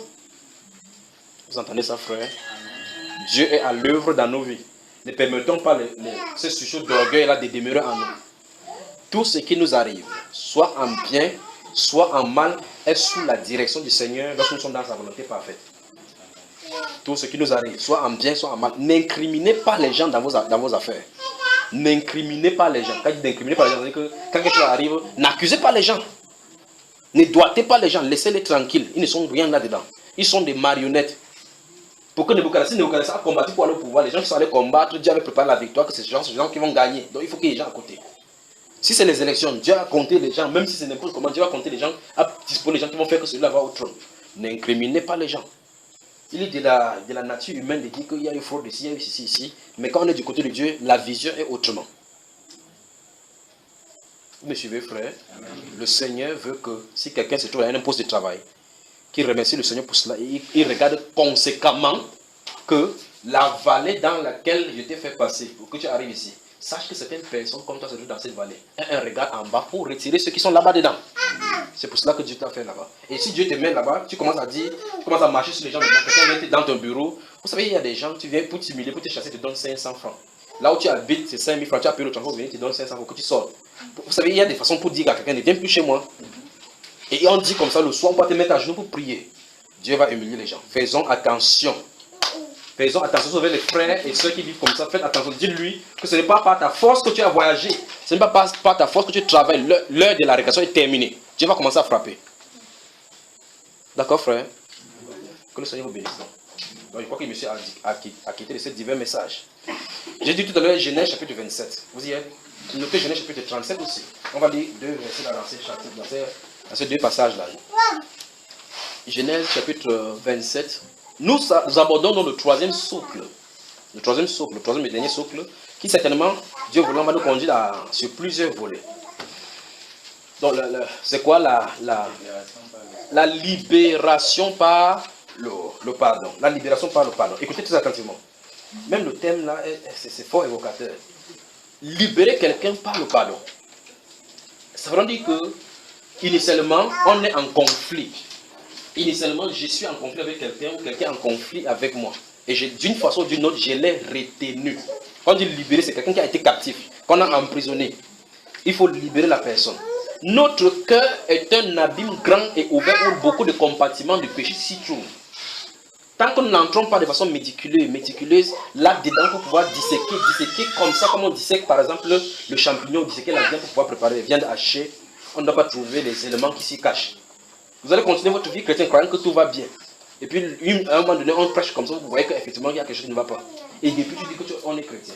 Et il n'y a pas de vie chrétienne sans pardon, c'est un principe. Et il n'y a pas d'amour sans pardon, c'est un principe. Et il n'y a pas de fondation chrétienne sans pardon et amour. Nous sommes basés sur ces fondations-là. L'amour et le pardon. L'amour implique le pardon implique l'amour. L'un et l'autre ne peuvent pas fonctionner indifféremment. Les deux vont aller ensemble. Je l'aime. Oui, tu l'aimes? Oui. Qu'est-ce qu'il t'a fait? Non, il ne veut rien avoir avec lui. Comment tu l'aimes? Oui. Non. Tu l'aimes? Non, je ne le hais pas. Tu l'aimes? Je ne le hais pas. Tu l'aimes? Je ne le hais pas. Les deux choses l'une. Soit vous haïssez quelqu'un, soit vous l'aimez. Il n'y a pas de neutre. Soit quelque chose est mauvais, soit c'est bon. Il n'y a pas d'intermédiaire. Soit vous êtes fille, soit vous êtes garçon. Il n'y a pas d'intermédiaire. Tout ce qui est l'intermédiaire là, c'est le mélange hybride. C'est satanique. D'accord? Alors maintenant, c'est pour ça que le Seigneur dit dans Jean chapitre 13, verset 34, 36 à 37, il dit que si voici mon commandement, vous laissez un commandement nouveau, aimez-vous les uns les autres. À ceci, tous reconnaîtront que vous êtes mes disciples, si vous avez de l'amour entre vous. Donc entre les disciples, d'abord, il doit y avoir l'amour. Puis maintenant, il ajoute maintenant dans ce livre de Luc chapitre 6, il dit que aimez vos ennemis. Mais cet amour-là commence d'abord au milieu des disciples. D'accord? Dans le livre de Genèse chapitre 27, je crois qu'il faut commencer à donner le verset là. Je vous ai donné Genèse chapitre 27. Genèse chapitre 37. Notez également Genèse chapitre 50, le verset 15. Je dis notez, on va avancer, on va y revenir là maintenant. Il commence à donner le verset, puis dès que ça va s'arrêter, je vais avancer pour qu'on en lise. Dans Genèse chapitre 50, verset 15, notez. Genèse chapitre 50, verset 15. Dès que vous finissez, vous me dites, je continue. Genèse chapitre 50, le verset 15. On avance. Colossiens chapitre 3, verset 10 à 16. Colossiens chapitre 3, verset 10 à 16. On avance, bien-aimés. Philippiens chapitre 4, verset 1 et 2. Vous y êtes.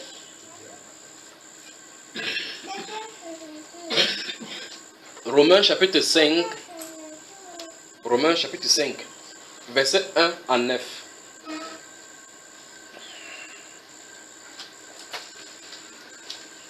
J'ai dit tout à l'heure Philippiens chapitre 3, les deux premiers versets, donc verset 1 et verset 2. J'ai dit Philippiens 4, c'est ça? Philippiens 4, verset 1 et verset 2.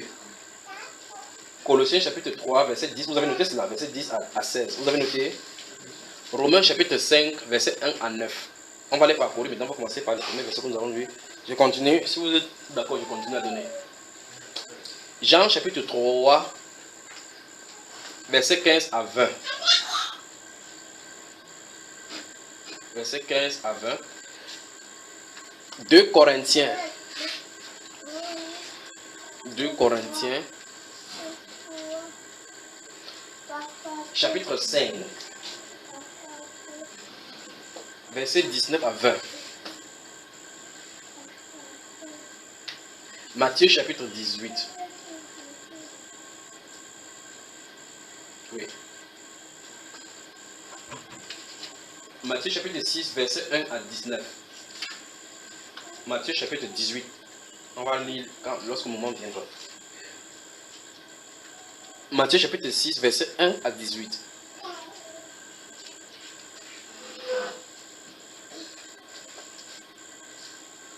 Bon, c'est bien, n'est-ce pas?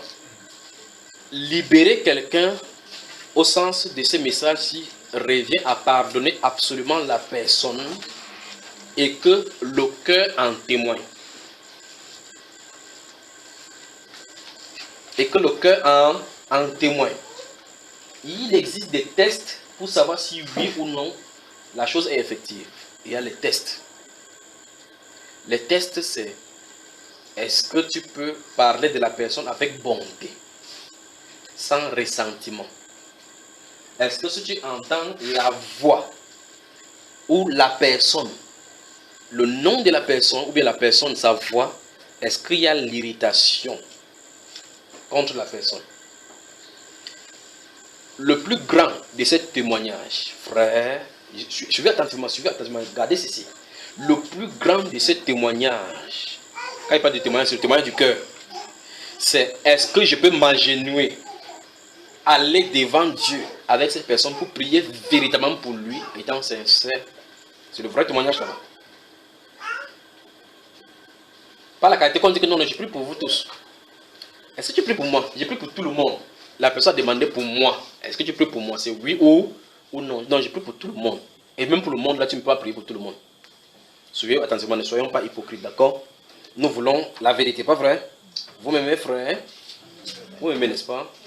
Alors, par suite d'accords de bénédictions, par suite des choses qui arrivent dans la vie, nous sommes en termes chrétiens. Donc, je parle aux chrétiens, je m'adresse aux chrétiens, ceux qui sont mûrs, n'est-ce pas? Donc, je m'adresse à nous. J'étais l'enseigne que ce que je suis en train de dire, ça nous concerne. Je ne parle pas de ceux de dehors. Je parle de ceux qui nous concernent. Par suite d'une bénédiction quelconque que le Seigneur peut accorder, que quelqu'un peut avoir dans sa vie, une chose où quelqu'un vit dans sa famille qui est bénéfique, alors que toi tu ne vis pas, peut faire naître en toi la haine contre cette personne, sans que tu ne saches. J'ai dit Genèse chapitre 27 aujourd'hui. Allons-y là-bas voir. Genèse chapitre 27.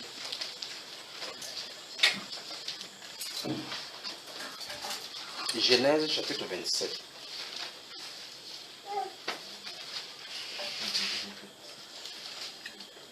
Vous y êtes. Je vais lire à partir du verset. Vous devez connaître l'histoire. Vous connaissez l'histoire. Vous pouvez aller directement au verset 41. Mais je vais lire à partir du verset 30 jusqu'au verset où c'est concerné. Pour que vous compreniez comment le contexte est bien situé. D'accord? Il s'agit ici de l'histoire de la bénédiction de Jacob, de Jacob et d'Ésaü. Quand Isaac accorde, n'est-ce pas? Vous savez ça, n'est-ce pas? Allons au verset 30 rapidement. Isaac avait fini de bénir Jacob et Jacob avait à peine quitté son père Isaac qu'Ésaü, son frère, revint de la chasse. Il fit aussi un mets qu'il apporta à son père et il dit à son père: que mon père se lève et mange du gibier de son fils afin que ton âme me bénisse. Isaac, son père, lui dit: qui es-tu? Et il répondit: je suis ton fils aîné Ésaü. Isaac lui fut saisi d'une violente émotion. Et il dit: qui donc? Oh mon Dieu. Qui est donc celui qui a chassé du gibier et me l'a apporté? J'ai mangé de tout avant que tu vinsses et je l'ai béni. Aussi sera-t-il béni. Parler des prophètes. Il y a des choses vraiment que dans la Bible, je n'ai pas le temps de parler de ces choses-ci. Je me souviens bien de cette histoire qui est arrivée au Nigeria, à la synagogue. Comme l'immeuble est tombé sur certaines personnes, on a commencé à dire à des types de choix qu'ils voient des choses de loin, mais ils ne peuvent pas voir ce qui se passe dans son immeuble. Il y a des choses que, quand vous ne connaissez pas Dieu, n'essayez pas de blasphémer. Il ne peut pas blasphémer. Voici un prophète qui est censé bénir. Ce sont ses fils qui l'entendent la voix chaque jour. Mais Dieu a voilé pour qu'il ne voit pas la chose qui est. Vous savez que le prophète ne voit pas avec ses yeux physiques. Hein, frère? Voici le prophète, que son fils cadet vient, il reçoit la bénédiction du premier-né. On dit qu'il est saisi d'une grande et violente émotion. Il dit que qui est dans celui-ci? Quand le Saint-Esprit parle au travers de lui, quand il dit la bénédiction, ce n'est pas quelque chose qui est charnel. Il ne peut plus corriger. C'est parler, c'est parler. C'est la bouche d'un prophète qui a parlé. Alors comment le prophète n'a-t-il pas reconnu ses propres enfants? Ça c'est grave encore pour quelqu'un qui est de ses enfants qui mange chaque jour. Celui qui te donne le gibier. On dit que celui-ci, c'est celui qui lui donne le gibier chaque jour. Quand il tuait le gibier, il venait, c'est lui qui préparait de donner son pain. Le jour, il fallait bénir, Dieu a voilé les yeux. Vous vous souvenez de Jacob? C'est même Jacob qu'on a béni. C'est comment on va faire tuer son fils qu'il aime. Venir comme ça devant lui avec l'habit. Lui montrer. Or, le prophète, normalement, on ne peut pas mentir un prophète, frère. On ne peut pas mentir un prophète. On lui dit que voici ses vêtements. La bête l'a dévoré, voici son vêtement. Il a pris, il dit que mais ça, les vêtements à plusieurs couleurs que j'ai fait à mon fils. Plusieurs années, frère. Dieu n'a pas fait quiconque pour lui montrer que c'est bon. Que monte ici. N'est-ce pas, frère? Hein, frère? Vous vous souvenez dans Genèse chapitre 37 et au-delà, n'est-ce pas? Il va monter. C'est pas lui que, chapitre 37, il va lui dire que monte à Bethel, non? Monte à Bethel. Dieu se révèle, il dit que monte à Bethel. Il ne dit pas où son fils se trouve. Il ne lui dit pas qu'il n'est pas mort. N'est-ce pas, frère? Il marche, il le délivre, il combat avec lui, parce qu'il dit qu'il est avec victorieux. Il ne dit pas là où son fils se trouve, n'est-ce pas? Imaginez comment ce père-là a été dans la peine dans son cœur. Dieu ne lui a pas révélé. Il n'est pas obligé de tout nous révéler. Il révèle selon ce qu'il veut pour nous. Continuons ici de toute façon. Verset 32. Isaac, son père, lui dit, qui es-tu? Non, mais j'ai lu cela. Verset 33, on a lu également cela. Il dit, je l'ai béni, le dernier volet là. Je l'ai béni, aussi sera-t-il béni. Donc on ne peut pas changer cela. Mais frère, si un homme prononce par le Saint-Esprit de bénédiction sur son fils, et il dit qu'on ne peut plus changer.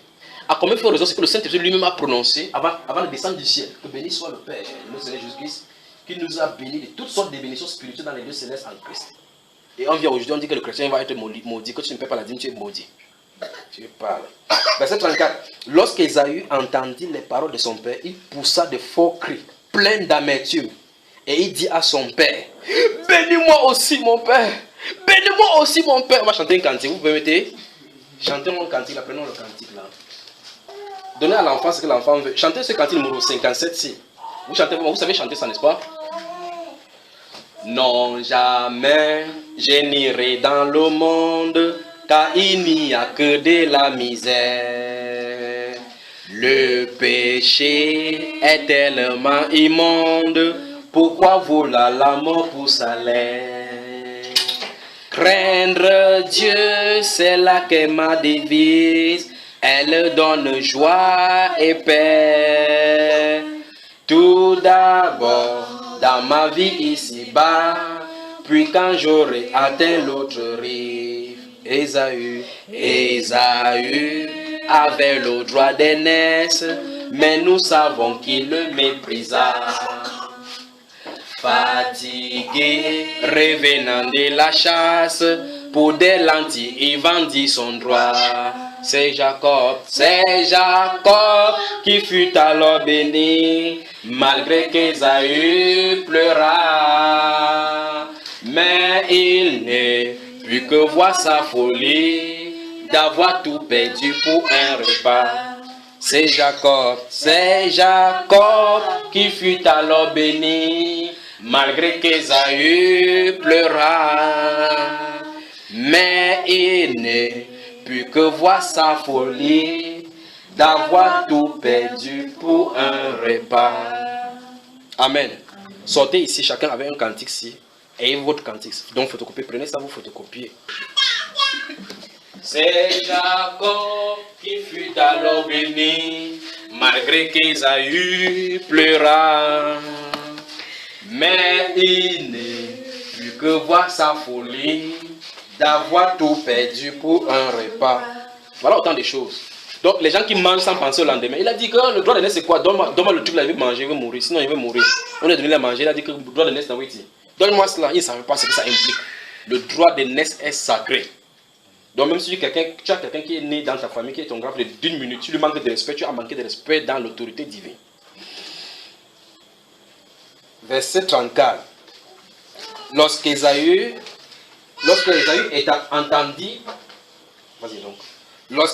entendit les paroles de son père, il poussa de forts cris, plein d'amertume. Et il dit à son père, bénis-moi aussi mon père.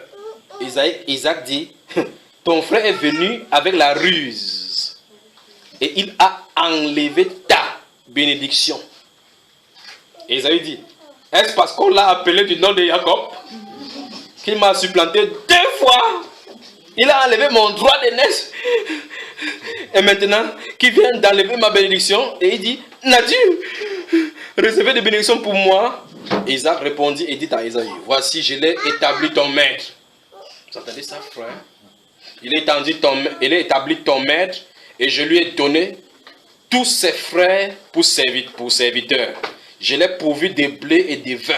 Que puis-je donc faire pour toi, mon fils? Ésaü dit à son père, n'as-tu que cette seule bénédiction, mon père? Bénis-moi aussi, mon père. Et Ésaü éleva la voix et pleurait. Ouah, ouah.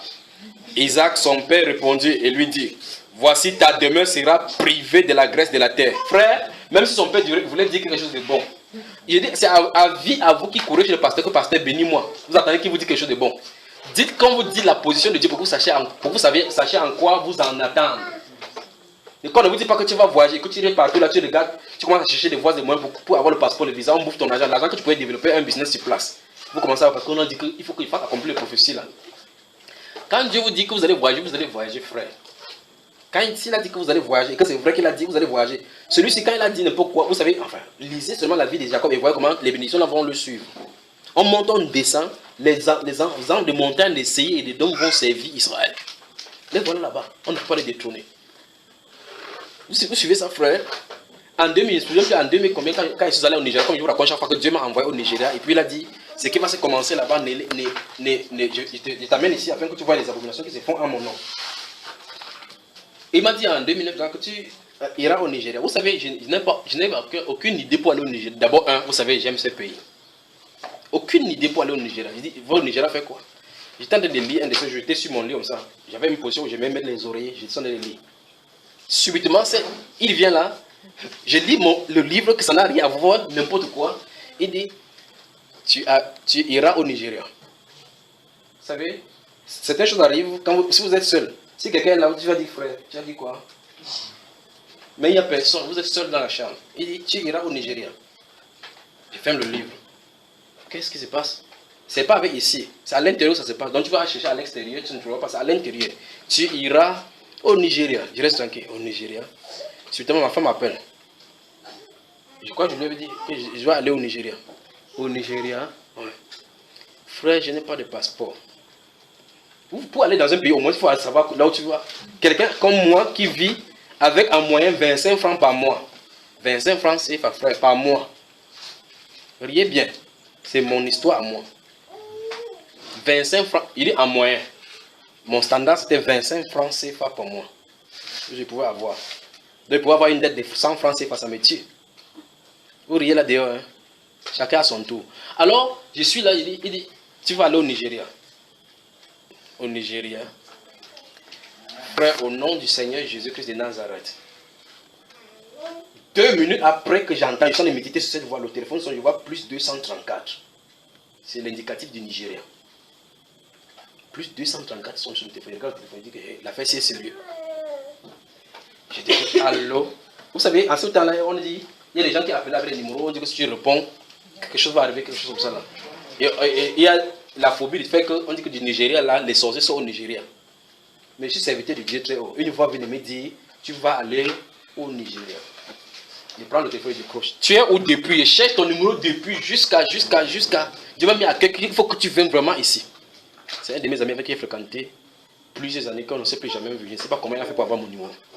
Il m'appelle, il est au Nigeria subitement. Je suis en train de dire que si Dieu dit que vous allez faire quelque chose, il va pouvoir par rapport à ces choses-là. Il va pouvoir. Tu vois, le Nigeria, donc une fois à parler, il y a une confirmation du fait qu'il y a un point de chute. Maintenant, il faut l'argent pour aller, pour y arriver. Il faut le passeport, puisqu'on ne voyage pas comme ça. Il faut le passeport. Je vais chez une maman, chez qui j'entretenais son enfant du temps en temps en mathématiques. Je dis, maman, je vais voyager. Ah bon, tu vas voyager? Ok, je vais te faire le passeport. J'ai dit, frère, oui, je suis dépassé. Donc vous essayez de contourner pour que quelque chose bloque, pour que vous ne partez pas. Tout est en ordre. Je vais sur une autre encore, là, il y avait une première assemblée. Vous savez, ma femme me regarde comme ça en cuisine, elle dit qu'il ne raconte pas bien. Chaque fois quand on rentre ici, elle dit que tu ne sais pas raconter les histoires. Mais je raconte l'essentiel, vous pouvez percevoir l'essentiel. Je ne suis pas fan je ne suis pas assidu pour raconter les histoires. Je regarde le point essentiel tant que je sais que c'est important pour la parole. Alors je vais chez une autre maman chez qui on avait une autre première cellule de prière. Dieu m'a dit que je dois aller au Nigeria. Et elle est en train de faire quelque chose au portable. Il dit que je vais te payer le transport. L'autre a réglé le problème du passeport. L'autre a réglé le problème du transport. L'autre a réglé le problème du point de chute. Frère, il n'avait plus le choix que de partir. Mon épouse est témoin. Quand elle m'accompagnait le jour là, j'ai prié qu'un événement arrive pour qu'il rentre. Je la regardais à la fenêtre comme ça, il pleurait comme un enfant, comme un enfant, c'est pas comme ça. Là voilà. Elle même pleurait. Vous savez, quand la voiture part, on court encore, elle court encore voir la voiture. Ne part pas. J'arrive au Nigeria. Dieu s'est arrangé à ce qu'il me reste 60 francs dans la poche. Parce que vrai, ce que j'ai vu quand il est venu au Nigeria, s'il y avait le transport pour rentrer, je rentrerai. Je suis resté au Nigeria, je suis arrivé au Nigeria, il y avait 60 francs dans ma poche. La mime qui m'avait fait, j'ai fait d'abord 2 jours en route, ce qui fait que le téléphone était déchargé. Je n'ai pas son numéro en tête, le numéro est tellement long là-bas. Je suis arrivé là-bas, on est arrivé vers minuit à l'endroit, on a un plein carrefour là-bas à Abuja, la capitale Abuja. Je suis resté là. On a déchargé tout le monde. Tout le monde est descendu. Les gens venaient prendre leur personne. J'avais ma valise là-bas, comme ça, debout là-bas, en plein carrefour. Les gens sont partis, il y a l'obscurité. L'obscurité ne fait que ça. On est arrivé très tard. j'ai appelé celui à dernier lieu, j'ai demandé on est où ici? Il dit Djabi. J'ai dit Djabi. Le téléphone a fait pap, ça s'est éteint. Donc il ne savait pas s'il a écouté ou il n'a pas écouté. Je suis resté là, tout le monde est parti. Je suis resté dans l'obscurité là-bas. J'ai dit que mais mon type en haut là, c'est toi qui m'as cherché à Douala. Tu as dit que je viens au Nigeria. Ici, je n'ai pas de chargeur, il n'y a pas de lumière à gauche. Toutes les maisons là-bas ont les barrières. Il n'y a personne ici. Mon téléphone est éteint. La personne qui doit me prendre, je lui ai dit Djabi, s'il entend, il ne n'entend pas. Si on va me tuer, manger ou me vendre dans la société comme je vois dans les films là, et on me tue, on me vend dans les films. De toute façon, si tu te fâches, tu vas disparaître là-bas. Je suis resté là tranquille. 1 heure, 2 heures, 3 heures, 4 heures, tu n'as pas bougé là-bas. Chacun pouvait passer avec la moto, me poignarder là-bas. Mais j'étais sous sa garde. En voyant la voiture garée, on dit que le voici, on t'a cherché depuis. On dans le sac, j'ai dit, ouf, je suis allé au Nigeria. J'ai fait des mois et des mois là-bas, j'ai pris, j'ai jeûné, 7 jours, pourquoi tu m'as fait venir ici? Il ne parlait plus. La personne qui a parlé, à Douala, n'a plus parlé. À un moment donné, quand il me prie pour changer les livres, j'étais fait venir ici. J'ai dit, Dieu répond comme il veut, il ne fait pas selon nos plaisirs. J'étais fait venir ici afin que tu vois les abominations qui se commettent ici en mon nom, afin que ce qui va commencer dans ton pays, que tu ne fais pas de ces abominations. Veille à ce que cela n'arrive pas. C'est pour ça qu'il doit travailler comme ça, malgré que ça peut me valoir des ennemis, parce qu'il sait qui a parlé. Il sait où il est en train d'aller et ce qu'il est en train de faire. Donc il tente de prendre ceci pour dire, n'essayez pas d'aller vers quelqu'un pour dire que bénis-moi, parce que ce qu'il va prononcer sur toi, tu vas donner de l'enveloppe de 25 000 comme les gens donnent l'enveloppe prophétique. On n'achète pas les prophéties. On n'achète pas les preuves. Le simple fait que vous donnez quelque chose pour recevoir une prophétie montre quelle source ça vient. Le simple fait que vous donnez l'offrande pour qu'on prophétise sur vous montre quelle source, ce qui vous anime et ce qui anime la personne qui reçoit cela. Parce que vous devez comprendre que toute grâce excellente vient de la part du Père des Lumières. C'est dans vous que ça vient là, frère. D'accord? Donc celui-ci a dit que Père n'a dit rien pour moi. Alors maintenant, humainement parlant, c'est son Père. Un Père aimerait dire quelque chose de bien à son enfant. Il pouvait dire que non, mon fils, laisse comme ça. Comme tu chasses là, hein, tu vas tuer, quand tu vas lancer une flèche, tu vas tuer 4 lions. Il devait le tromper pour ça mourir. Quand il va lancer la flèche, ça n'arrive pas, il va encore aller déterrer son père pour lui dire que tu as menti. Donc faisons attention. Pas te tuer à quoi pour moi, il n'y a pas rien que c'est le Seigneur a dit. Si le Seigneur a dit, il va te dire. C'est comme ici, il y a des gens ici que depuis j'ai le message. Il y a des messages qui vous disent, pendant qu'ils prêchent comme ça, avant que j'envoie là-dedans. Parce qu'il y a des gens qui ne peuvent pas supporter. J'en ai des preuves, des quantités.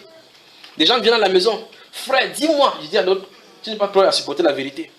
Et elle se tient sur la table, je lui dis la vérité. Elle dit à ma femme que regarde, je viens de lui dire la vérité. Elle n'a même pas entendu que j'ai dit la vérité. C'est la question qu'il a posée, j'ai répondu à haute voix 3 fois. Il n'a pas entendu. 3 jours après, frère, je ne donne, dis-moi quelle est la volonté de Dieu pour cela. Il dit, je te l'ai dit.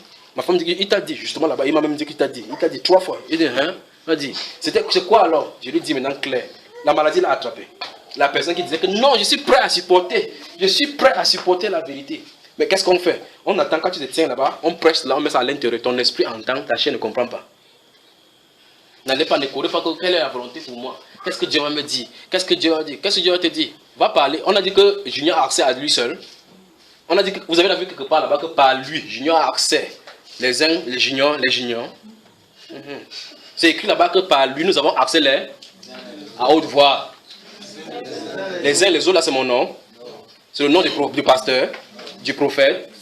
Frère, les uns, les autres, c'est qui? Chacun pour sa part. Hein? Qu'il entend encore Junior. Qu'est-ce que Dieu dit ne va pas? Allons-y ici. Il dit ici.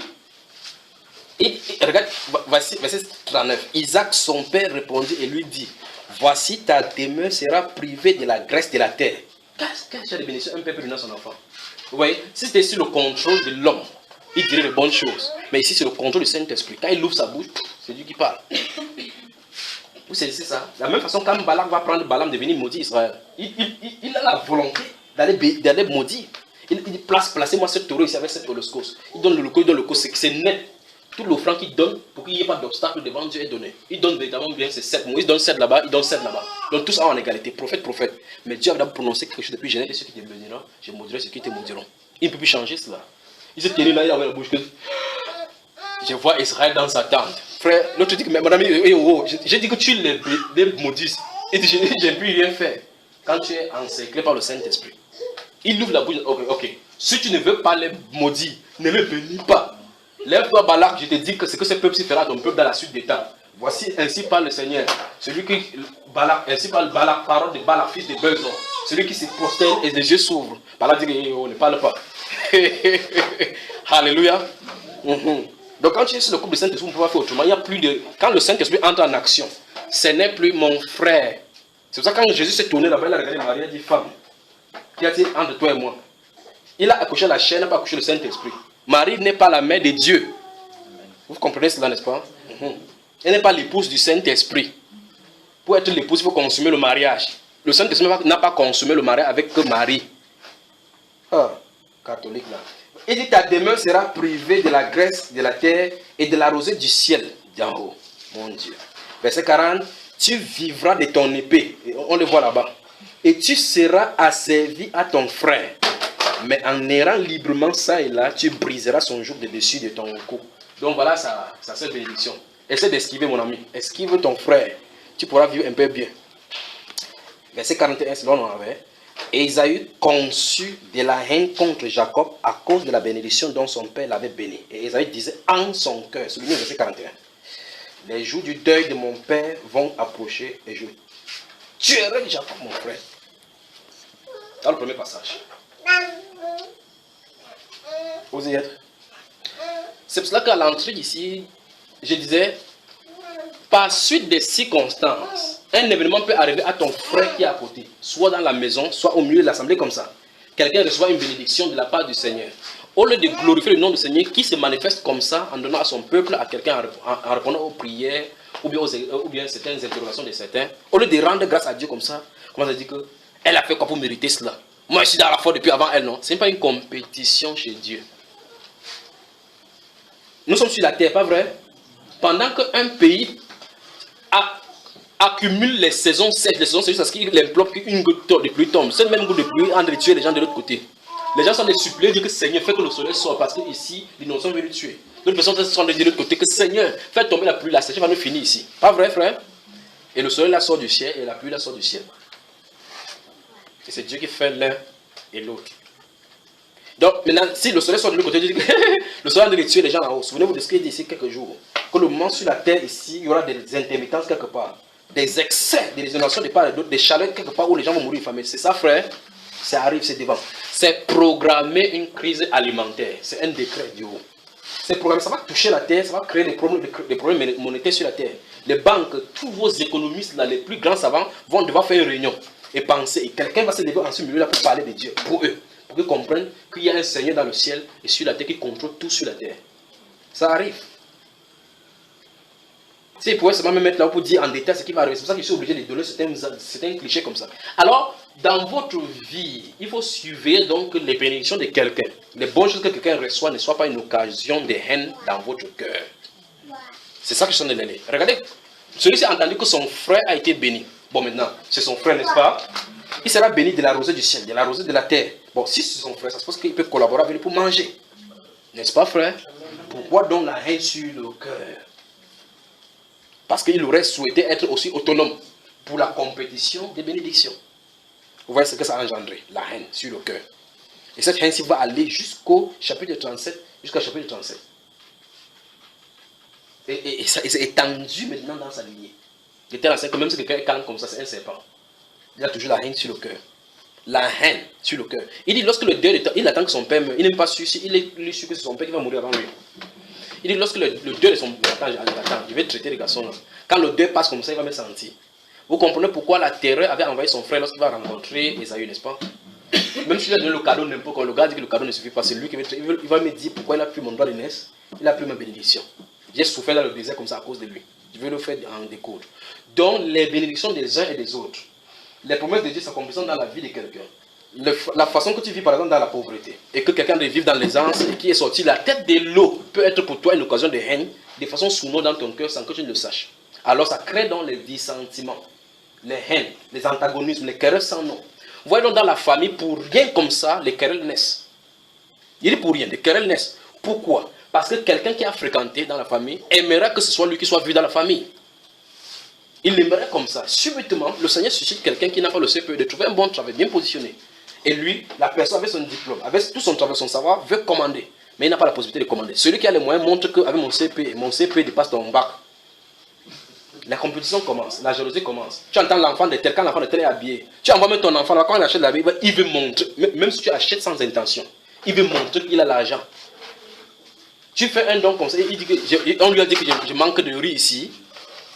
ce sont les expressions pour montrer qu'il y a quelque chose sur le cœur. Des bombes à retardement qui se transmettent de génération en génération. Plusieurs chrétiens sont donc sous le coup de la malédiction à cause de ces choses-ci. Particulièrement ceux qui sont nés dans des familles polygames. Particulièrement ceux qui sont nés dans les familles polygames. L'enfant de tel, l'enfant, deux femmes dans la même maison, même père. On commence à mettre des compétitions sur les enfants. Tu es né de telle mère. Quand on veut manger, on fait la partie à la maison. Quand le père est là, on fait comme si rien n'était. Quand il sort, grave encore sur le père et qu'il laisse les biens sans avoir fait le testament. C'est fort. Regardez la division qu'il y a à cause du matériel. Et là, maintenant, les gens grandissent dans le cœur. Vous voyez, la première femme, peut-être la première femme a eu la grâce que, avant qu'elle ne soit là, l'argent était là, on a envoyé le fils à l'étranger. Quand celui qui est à l'étranger, maintenant, de la première femme appelle pour dire que tes petits frères, comme ça, la fille de la sorcière, là, avait me tuer ici au Cameroun. Tu leur envoies encore l'argent, je soulève mon cabane au carrefour. Qu'est-ce que les frères, celui qui est à Nero fait, dit que maman, ils t'ont fait ça, elle donne les breaking news qu'elle donne là-bas. Pourtant, ceux-ci sont misérables, ils attendaient seulement à ce que quelqu'un leur donne un peu de pain pour manger. Alors qu'est-ce qui se passe? Celui de là-bas dit quoi? Il dit que c'est la dernière fois qu'il avait pour intention de faire venir de faire une Mirabel, que Mirabel monte. Elle ne monte pas le papier là. Mirabel, après chaque fois, tu peux entendre seulement Orange, transfère votre message sur la messagerie vocale de votre correspondant. Il ne répond plus parce que la mère a fait cela. Pourquoi? La haine sur le cœur. Donc des choses peuvent arriver comme ça vous pousse à avoir. J'ai essayé de faire des diagnostics, donne des exemples pour que vous puissiez voir ces circonstances autour de vous. Vous pouvez avoir de la jalousie sur le cœur contre quelqu'un sans savoir comment ça naît. C'est ça. Il peut avoir de la jalousie sans savoir comment ça naît. Quelqu'un qui prie depuis, ça ne marche pas. Vous voyez, le nouveau venu vient ici. Les choses se passent pour eux, non? Qu'est-ce qui se passe sur vos cœurs, vous les anciens? Quand vous vous réunissez entre vous, qu'est-ce qui se passe? Ha! Maman, Dieu là, il fait la combine, il y a aussi la combine. Je suis là depuis, rien ne se passe. Quelqu'un, un nouveau vient, il a sa bénédiction. Vous savez comment il a souffert avec Dieu? D'abord, même s'il n'a pas souffert, si Dieu te lui donne, tu es quoi? Tu es qui pour demander à Dieu? Est-ce que si Dieu agit, quelqu'un peut demander pourquoi il est en train d'agir? Donc faisons attention. Ça fait le que si la soeur ou bien le frère va te saluer, tu dis que laisse-moi. La personne dit que okay, j'ai fait quoi à ces mamans ci, j'ai fait quoi avec à ces frères ci. Tu n'as rien fait tout simplement parce que tu as été béni. Donc les bénédictions et des choses qui nous font la guerre de l'âme dans ces vices, les matériaux de ces vices peuvent être une occasion pour jalouser quelqu'un et avoir de la haine, comme nous avons vu dans ce livre aussi. D'accord? Si vous lisez dans le chapitre 37, vous allez voir la même chose là-bas, le résultat de cela. Dans le chapitre 50, je vais s'en aller rapidement là pour qu'on en finisse ce soir-ci. Dans le chapitre 50, verset 15 que je vous ai donné, c'est l'histoire des... Vous savez, quand Joseph a été vendu par ses frères, maintenant son père est décédé, les gens commencent à dire, oh, regardez ça, verset 15. Verset 15 du chapitre 50. Regardez ça, ce que ça dit là.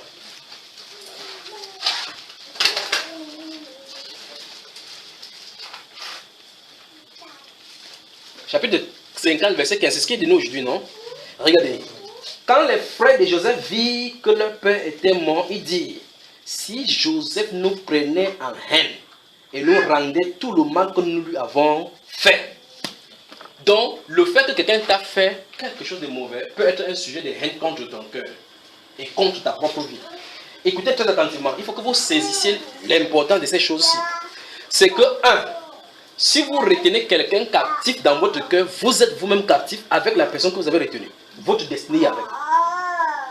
Je vais retirer ça même 3 ou 4 fois pour vous saisir jusqu'à à quel niveau ça part.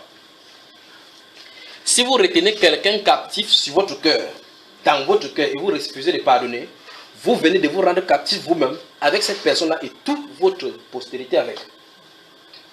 C'est juste là où ça part. Vous savez, cette chose dans ce livre de Matthieu chapitre 6, je vous ai donné là. Pardonne-nous nos offenses comme... Si nous ne pardonnons pas nos offenses, ou les offenses... Alors maintenant, si le deuxième volet ne nous pardonne plus, tu es où là avec Dieu? Vous voyez que si vous ne pardonnez pas, vous ne pouvez pas vous en sortir avec Dieu, n'est-ce pas? Donc le pardon est nécessaire et absolument vital pour notre vie de communion avec le Seigneur et avec les autres.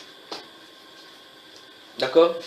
Si nous gardons les gens captifs sur notre cœur, retenons que nous sommes mis captifs avec cette personne-là, y compris notre destinée, et par conséquent notre postérité. Tout ce que tu fais maintenant, tu vas faire dans l'aveuglette, tu vas seulement tomber de trou en trou. Beaucoup de problèmes des chrétiens maintenant arrivent au niveau, justement, du fait qu'on n'a pas pardonné. Tout tourne autour du pardon. Et Dieu, dans le livre de 2 Corinthiens, chapitre 5, verset 19 et 20 que je vous ai donné, Il dit Dieu était en Christ réconciliant le monde avec lui-même. Réconciliant le monde avec lui-même. Dieu savait que tôt ou tard le monde retournerait à lui. Donc c'était mieux de faire la réconciliation, de faire le premier pas, de pardonner. C'était de son intérêt aussi à pardonner parce que le monde devait retourner à lui. Et la haine ne peut pas retourner dans le cœur de Dieu. C'est l'amour, la paix. Donc il fallait la réconciliation. Et il dit donc il a mis en nous dans cette parole de réconciliation, comme si Dieu exhortait les hommes par nous, nous vous en supplions, soyez réconciliés avec Dieu. Réconcilier avec Dieu, c'est accepter son pardon et pardonner aussi. Réconcilier avec Dieu, c'est accepter son pardon. Son pardon. Son pardon, c'est parce qu'il y a eu offense. On pardonne lorsqu'il y a eu offense. Il y a besoin de pardon parce qu'on a été offensé ou bien on a offensé. Et que vous l'admettez ou non, vous offensez et on vous offense. Vous admettez ou non, vous faites le bien n'importe comment, vous allez offenser et on va vous offenser. Quand Jésus a dit la vérité, il offensait les Juifs. Pas vrai, frère? Il disait quoi? Les Juifs se sentaient offensés. Mais il n'en demeure pas moins que c'est la vérité qu'il leur disait. Frères, faisons attention. Notre vie doit être à la lumière de la parole du Seigneur. D'accord? Regardez dans ce livre de Philippiens chapitre 4, les versets 1 et 2. Regardez ce qui se passe là-bas avec ces deux filles-là. Parce qu'au milieu, il y a toujours sujet d'avoir des dissensions. Qu'est-ce que l'apôtre Paul dit? Regardons ces Philippiens. Philippiens, on lit Philippiens puisque Colossiens se trouve tout juste à côté là. On va lire Colossiens après. Philippiens chapitre 4. Regarde verset 1 et 2. Je vous ai dit les deux premiers versets, c'est ça? Philippiens chapitre 4. C'est pourquoi mes bien-aimés et très chers frères, vous qui êtes ma joie et ma couronne, demeurez ainsi fermes dans le Seigneur, mes bien-aimés. Verset 2. J'exhorte Évodie et j'exhorte Syntyche à être d'un même sentiment dans le Seigneur. Donc quelque chose s'est passé entre ces deux sœurs. Dans la même assemblée, les sœurs ont commencé à vivre parce qu'il y a eu tension initialement avec eux. Alors quelque chose va se passer sur le cœur. Si tu viens chez Évodie, tu dis, la sœur Syntyche a dit, hey, je ne vais pas voir le nom là ici. Doucement, doucement, doucement. Regardez verset 3. Et toi aussi, fidèle collègue, oui, je t'ai pris de les aider. De les quoi? Elles qui ont combattu pour l'évangile. Oui. Oui, ça n'est-ce pas? Donc voilà les gens qui sont livrés au même combat. Sont dans le même camp de l'armée, mais ils ont un petit dissentiment, ça commence à créer la tension. Il y a sujet toujours que quelqu'un, de façon sociale, puisse t'attaquer. T'attaquer soit directement ou indirectement. Quelqu'un peut faire par son comportement. Quelqu'un peut faire d'une façon ou d'une autre. Parce qu'il lui manque peut-être de l'éducation naturelle comme nous avons aujourd'hui. Et que toi tu as cette éducation, la personne n'a pas accès à cela, n'a pas eu accès à cela. Et tu t'attendais à ce que la personne agisse d'une certaine façon. La personne n'agit pas, vous ne vous comprenez pas, tu le prends à cœur. Ce sont des choses qu'il faut régler. Regardons Colossiens qui est juste derrière. Colossiens chapitre 3, regardez cela. Colossiens chapitre 3 là, verset 10 et suivant. Regardez. Ayant revêtu l'homme nouveau, qui se renouvelle dans la connaissance selon l'image de celui qui l'a créé. Il n'y a ici ni grec, ni juif, ni circoncis, ni incirconcis, ni barbare, ni scythe, ni esclave, ni libre, mais Christ est tout en tous. Ainsi donc, comme des élus de Dieu, saints et bien-aimés, revêtez-vous d'entrailles de miséricorde, de bonté, d'humilité, de douceur, de patience. Regardez verset 13. Supportez-vous les uns les autres. Quand le Saint-Esprit dit cela, je suppose qu'il y a des sujets qui peuvent se passer au milieu de nous où ça peut t'amener à dire que non, non, j'en ai ma claque avec celui-là. Il faut que je les place en quarantaine. La Bible dit supportez-vous les uns les autres. Et si l'un a sujet de se plaindre de l'autre, vous avez ça? Donc il peut avoir des sujets de plainte contre quelqu'un. Si l'un a sujet, on n'a pas dit que c'est la norme. La norme c'est qu'on soit tous en paix. La norme c'est qu'on s'aime tous. La norme c'est qu'on vive d'un même sentiment, on soit animé d'un même sentiment, d'un même esprit, d'un seul cœur pour pouvoir louer le Seigneur de la même façon. C'est ça la norme, c'est le standard là-bas. Mais il dit que si l'un a sujet de se plaindre de l'autre, première chose, vous avez vu cela? Vous avez vu frère, je veux que tout le monde lise cela. Si l'un a sujet de se plaindre de l'autre, de même que Christ vous a un ordre de donner, on dit quoi? Pardonnez-vous aussi. Vous suivez ça? Donc il n'y a pas de problème entre un chrétien et un autre chrétien qu'on ne peut pas régler. entre un chrétien et un mondain, on peut admettre que le mondain peut avoir des positions qui ne tranchent pas avec les Écritures. Et vous n'êtes pas tenu de le forcer. Tu lui dis, Dieu te botte la Bible avec le pied. Pourquoi? Parce qu'il n'est pas tenu de le faire. Mais toi qui as fait alliance avec le Seigneur Jésus-Christ par le sang de son sacrifice, vous êtes tenu, vous êtes soumis. C'est à moins que tu dis que je me retire. Il dit que si l'un a suivi de se plaindre de l'autre, pardonnez-vous réciproquement. C'est pour ça qu'il a dit à celui-ci dans le troisième verset de ces Philippiens chapitre 4, 8, mon collègue, aide-les. Parce que ce n'est pas facile. Remarquez très bien que le Saint-Esprit n'a pas dit que jugez-en et donnez qui a raison, qui a tort. Dans un problème entre chrétiens, il ne s'agit pas de sortir qui a tort, qui a raison. Non. Il s'agit que le problème se dissipe. Il s'agit que la paix de Christ revienne et que c'est le Christ, le Seigneur, qui soit le souverain. Il s'agit même souvent de perdre ses intérêts au profit de l'autre pour que la paix puisse arriver. C'est jusqu'à ce point-là. C'est-à-dire que je peux avoir raison et l'autre ne semble pas avoir raison. Si je suis grand, souvenez-vous de ce qu'il a dit, que celui qui est fort spirituellement soutient les faibles. L'autre ne comprend pas parce qu'il n'a pas encore accès à un certain niveau de connaissance. Tu as cette connaissance-là, qu'est-ce que tu fais? Tu ne dois pas te comporter à son niveau. Tu dois te rabaisser plutôt à son niveau pour te mettre à sa place. Que cette personne n'a pas la connaissance dont tu as. Et par conséquent, tu vas te faire montre d'un peu d'humilité pour admettre que la personne a raison. Fils, la personne va grandir plus tard de ces jours, Dieu va lui montrer qu'elle n'a pas raison. Frère, c'est le niveau là. Il dit qu'on se pardonne réciproquement. Remarquez, Christ, étant dans sa position de Dieu, est venu dans la chair, s'est rabaissé jusqu'à la création. Pas vrai? Descendre jusqu'à la création, il est devenu au niveau de serviteur, en lavant les pieds. Pas vrai, frère? Il avait fait quoi de mauvais avec nous? Il nous devait quelque chose. Il nous avait commis des torts. C'est nous qui l'avons chicoté à la croix jusqu'à dire descends, alors on va voir que tu es Dieu. Pas vrai? Il nous a pardonné quand nous étions encore des pécheurs. Et la Bible déclare donc que, et si l'un de vous a sujet de se plaindre de l'autre, pardonnez-vous réciproquement.